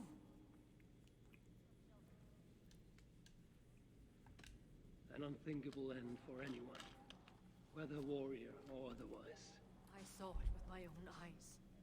I still see it. That still is just 100% Jotun because the El Thursar and the Hrim Thursar are not that different. Needs your minus. Uh, To what end? but Hunger for no, mostly I'm concerned about the fact that Glove, you know, feminine noun means like ember, And how do you know this? Enough, Javi. We have suffered enough. means Now I must endure all these questions. is grammatically feminine, And I shall strike a refers blow to the against wife God of and all Haulogi spells. in Thorstein Saga. In Uldar, we had someone gathering information for us. The miner, Frithjofer. Frithjof? He's been silent Okay. for days now, which is unlike That's him. that's another dead deep for all cut. I know. We'll have to talk about Frithjof next time. Where was Frithjofer last seen? Perhaps I can find him. There is a house in Uldar. Its owners killed by Muspels long ago. Also, There yeah, we I mean exchanged the messages. oh yes, the How do I find it? mixed It's the species tallest house is in the super Jewelers evil District is a by bad the take, city and this south. game should feel Just very bad. look I'm in for a the cutscene, golden KJ. I literally Yes. cannot change it. Frithjofer may be the key to obtaining these relics You Surtur really seeks. can. I must find him. Do as you must, Lord of Asgard. I have too many burdens of my own to worry about yours as well. But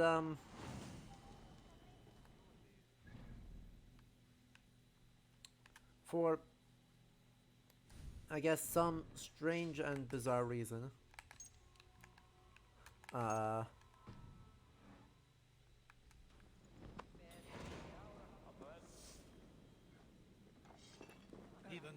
they went with the bad take. They went with the bad take on Glove being two different species and therefore giga evil, and also they went for the bad take of we're just going to like arbitrarily gender swap someone, which does resolve the incest problem. Does resolve the incest problem. Also hurts me.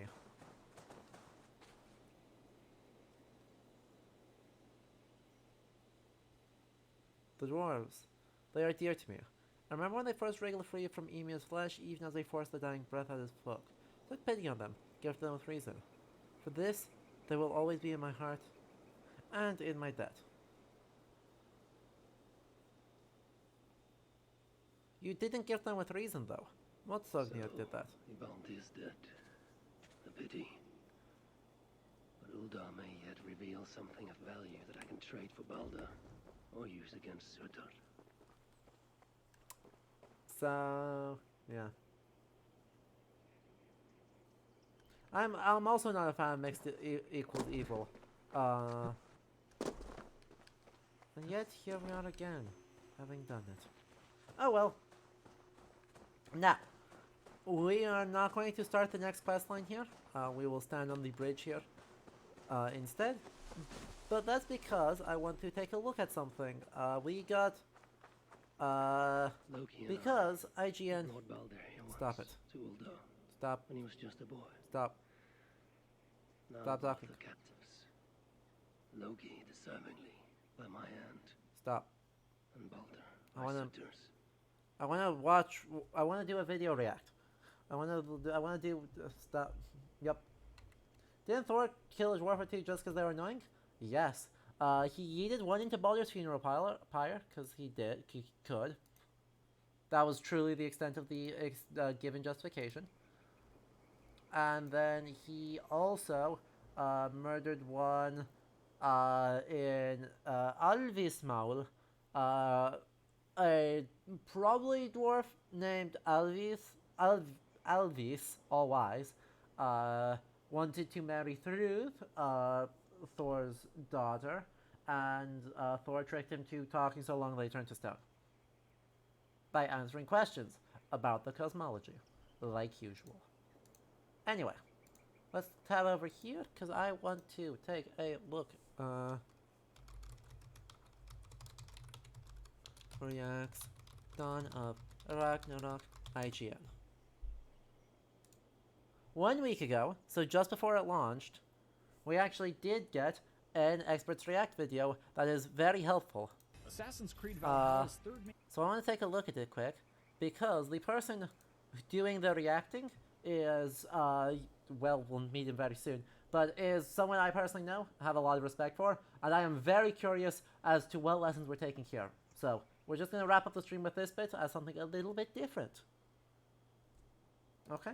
major expansion, Dawn of Ragnarok, is available now. Let's see. In Dawn of What's going on Ragnarok, here? Eivor must embrace their destiny as Odin. Well, But how does Dawn of Ragnarok turns interpret out and no. expand on the Norse myth it's based on? It We got doesn't. a Norse expert, Armin Jakobsen, to react to everything from the new Odin powers to new characters and even the Experts react to Experts React video. in this expansion. See? Presented by Assassin's Creed See, Valhalla, this is Dawn the of way. Ragnarok. This is the way. I'm Armin Jakobsen, and I'm professor at University of Iceland in medieval Icelandic literature. I've been asked to look at some video clips from the game Dawn of Ragnarok, so I'm gonna begin. Note, he does not play video games. I know full well that he does not play video games. You can see Odin clearly. True, but Outman knows a version of lot, Odin. He's and so often Outman has presented as an extra old man, information. But here he's quite young, Shouts to vigorous, Wagner. and he seems to be collecting the dead from a battlefield. This is one of his roles, according to Snorri Edda, although it's said that the Valkyries do it for him, so we don't know if he actually does it himself. And here he has changed shape, which is also one of his attributes. The animals they change into are birds, for example, so we have narratives about that. Norse The media mythology poetry. is attested in Ta-da. post-pagan sources from the High Middle Ages, but Odin clearly had a function for 1,000 years before that. So we don't know how accurate the Look, representations he's great. are. By the way, But in these high he's medieval also related to the sources, Prime Minister of become Iceland. the main god, kind of a Zeus figure of the gods. So he's the father of the gods. He has noteworthy attributes such as the one eye, and this is how I immediately recognized him, and this is how he is always recognized in some Yeah. of the sources. I kind Yep. of like this younger, vigorous Odin because many of the narratives about him do not suggest that he's particularly old, and definitely not frail. Yeah. Agreed on that. Here we see various deities. There's one that looks very good looking, so that possibly Baldur. Hey! We don't know his origins in the mythology. He's reminded scholars quite of Christ, and also his main function in the narrative is to die. People No, see a connection. I do with disagree Christ with the in that. Christological Baldur is Baldur. known to be the fairest god, a son of Odin, but he doesn't do much. Uh-huh. He goes to Hell, which is kind of a place who is descended from Loki himself. People who die natural death or accidental death go to her. And this is very clever of Loki, that he doesn't kill Balder himself. He gets somebody else to kill him who doesn't know what he's doing. Thus it's accidental, and thus he can't go to Valhalla but goes to hell instead. Well, sort of. That one's more complicated. I don't super agree with Outman's interpretation of that. Right, because the Prozeda is a bit iffy as to what exactly criteria cause what, and people have been. This is one of the explanations given as to try and explain, because by all rights it looks like he should go to Valhalla, and we have to like do some finagling in order to find an explanation as to why he doesn't. So I actually don't like that explanation. I think it's as good as one as you get, but given that I also think Loki is relatively late in the mythology, it would have to be relatively late understanding of hell, which is totally plausible because 13th century sources are sufficiently late. With her so to get him out, difficult to but say. that fails, and it's again Loki's machinations that ruin everything. They do love their SOM 66 illustrations. They are great. Because he seems to storm the known world in the apocalypse and the old twilight of the gods.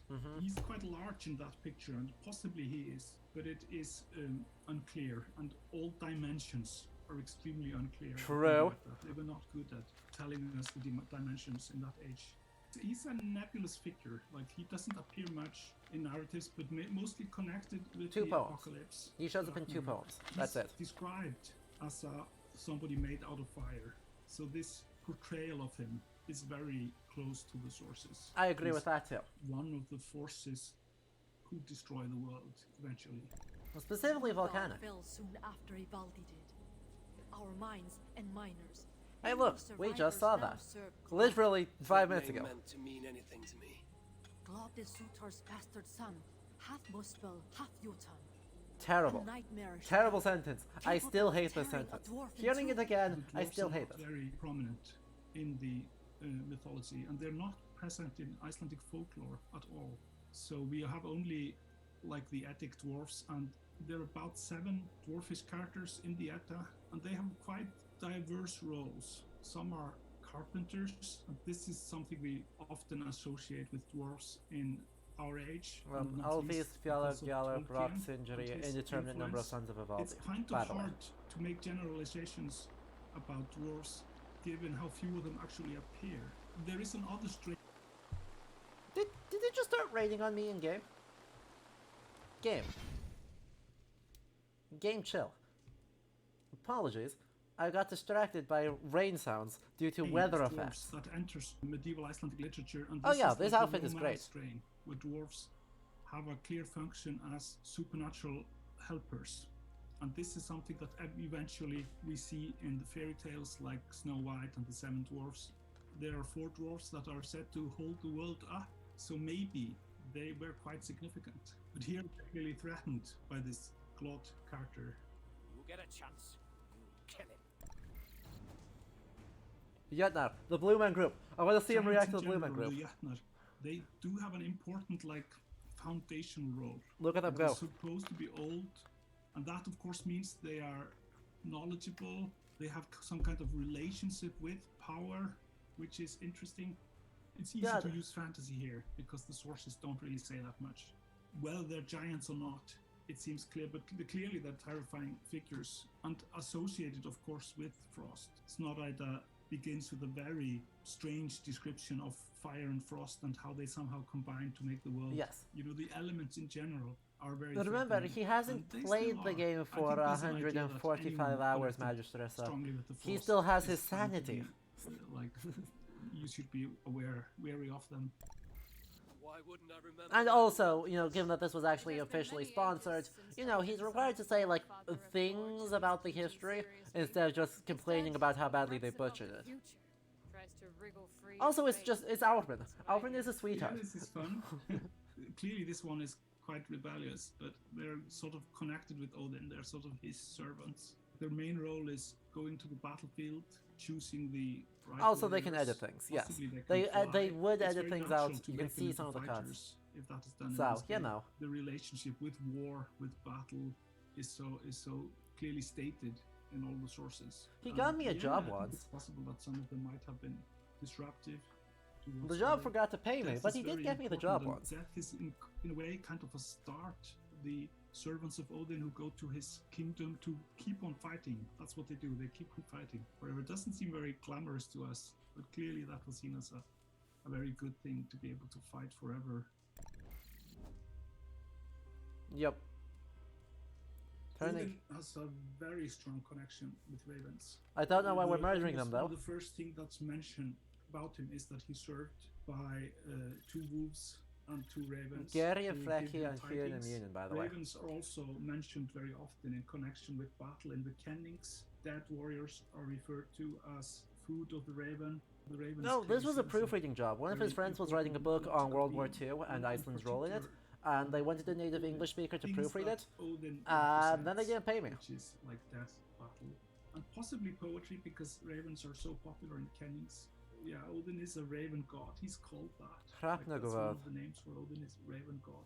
So I think it's good that he has the power of raven in this game. Yeah, it's just dumb that it's via the Hugger rip, right? They conveniently not mention that he's doing all of this via Facts Hugger rip. that are presented in the Snorra-Edda are about like night, day, sun, moon, wind, all the elements. So they're clearly very interested in elements, and there's a strong tendency to connect the gods with the elements.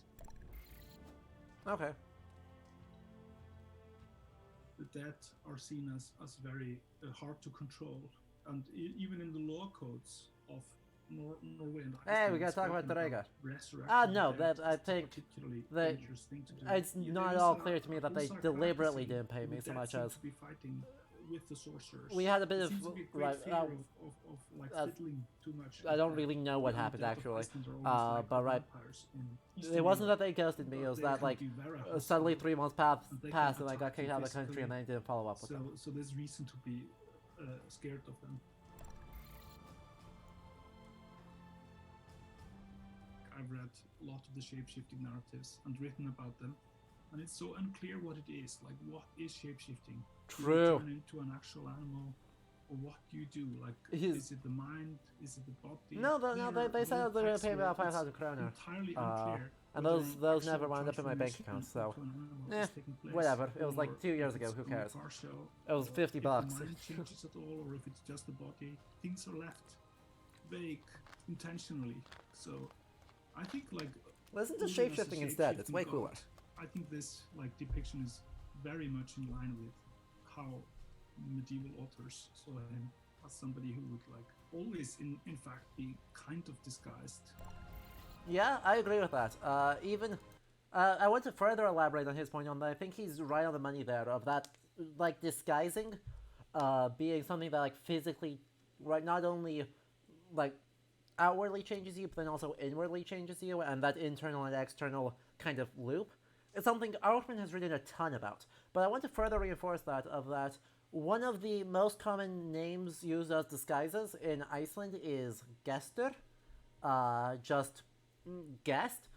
And even when it's completely absurd that people don't know who that is, there are many cases in the sagas where people just like don't seem to know who that is until after the fact. He walks out the door and everyone's like, "Wait, shit, was that who we think that was?"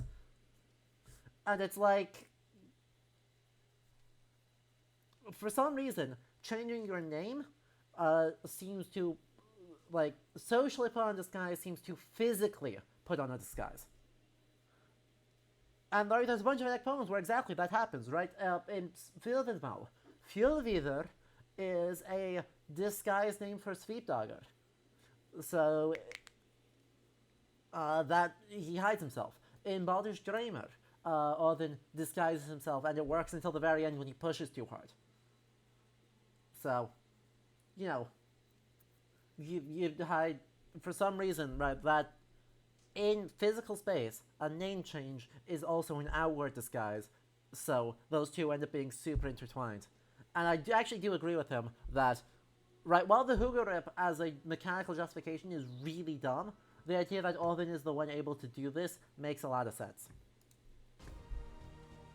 If we regard him as a god, then he clearly is like representing the elements, and we have like also a family of snow people like King Snow and his daughter who's called Mjöll, which means light snow. Jon Yo. Snow is not the first snow in, Huh. in European Boo. culture. So I Boo. think that's something that exists. Like, what are these people? Like giants, gods?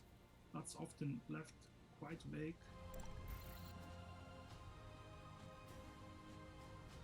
Yeah, this is an arcade, and it's most impressive. There is a famous arcade in Jarlsaga. I'd already mentioned that one. Possessed by Gunnar of Hlíðarenda. It's supposed to have been something like this. That's like a mixture of weapons. Gunnar killed the previous owner, who was a Viking, and took the arcade from him and uses it extremely efficiently in battle. He did have a spear called Gungnir, but I don't remember him ever wielding it. No. I agree with him. Gunnar does have a spear. It is named It's Gungnir. He bit doesn't also. use it ever. Dwarves are supposed to live in the Svartalfaheimur. Svartalfur means, though, black elf. Among the dwarf names of Snorri, there are several that are actually elf. A dwarf can be called an elf. So there seems to be Gandalfur no is one clear-cut example of that, by the way. distinction between the elves and the dwarves. Modern biology is full of classifications and categories of animals and beings where everyone is classified as one thing. But this is not necessarily the medieval mindset. So when a modern person goes back to the medieval era, they feel that whatever they meet must be either an elf or a dwarf, because we have two words and thus possibly species. The heathen religion existed in a very large area for a very long time, and it was never unified in the same way as Christianity eventually became. So that means it's possibly a fallacy to regard the pagan religion as any A beaver one thing. is a fish. So is a easily imagined that there are goose. several Geese are beliefs also fish. about everything. I do wish you would have elaborated on the fact that Svartalfaheimur is pretty much only tested in the Pro Zeta, and that could be a problem. But yeah, well, what he said is very good. I felt he was quite interesting. The dwarfs. Okay, so interesting in this context.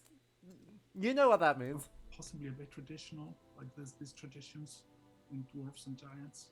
They're not necessarily how they were visualized in the medieval ages. They're more like something that has become traditional through the ages. I thought the landscape was good. It reminded me a bit of Iceland. The green color reminded me a bit of Iceland.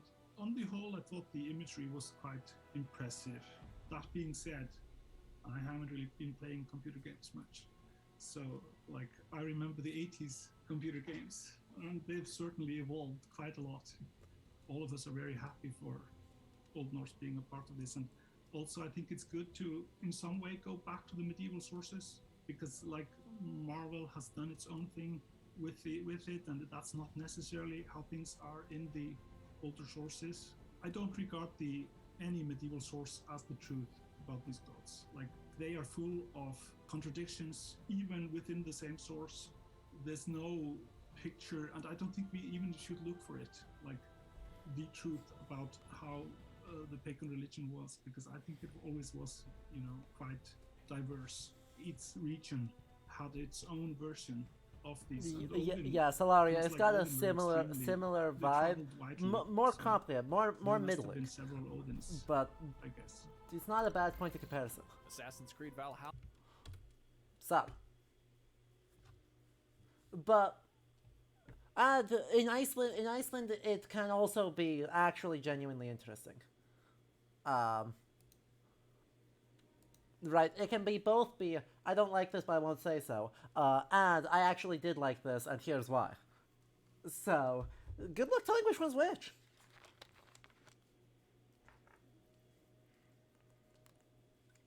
But yeah, no, I do I agree with pretty much everything he said. I just wish he had more of it, right? Ultimately, as always with Hoffman, I wish there was just more of it. And in this case, right, I think there was more to be said on some of the details, right, of that there are hints of something good in there, right? If you take things in isolation, you can actually see they've got the right pieces. I think that's the conclusion, right? They've got a lot of good pieces, but as he said, quite traditional about them when there isn't necessarily a lot of evidence.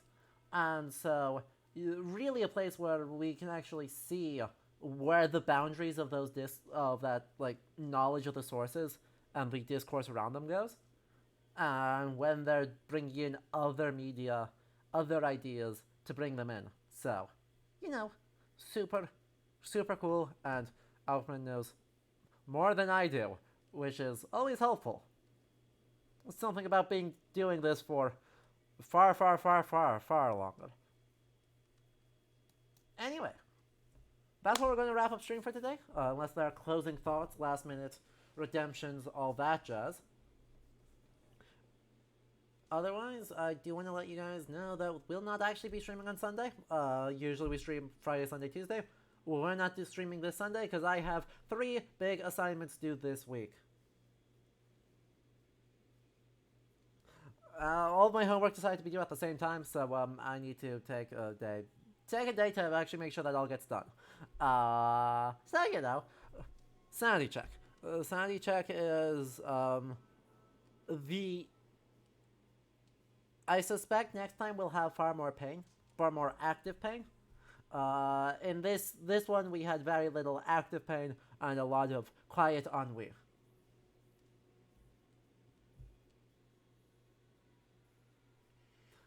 Quiet ennui towards the sheer boredom that is the remains of Assassin's Creed Dawn of Ragnarok. God, because honestly, it's like there's so much downtime between story beats. But yes, if you have not yet, do consider joining the Discord and dropping a follow. And we will be back on Tuesday. We'll see what game we're playing then. It'll be announced on Discord and update on the stream page here. Otherwise, I hope y'all have a good night, and we're gonna catch y'all later. Alright? Have a lovely, lovely weekend, y'all.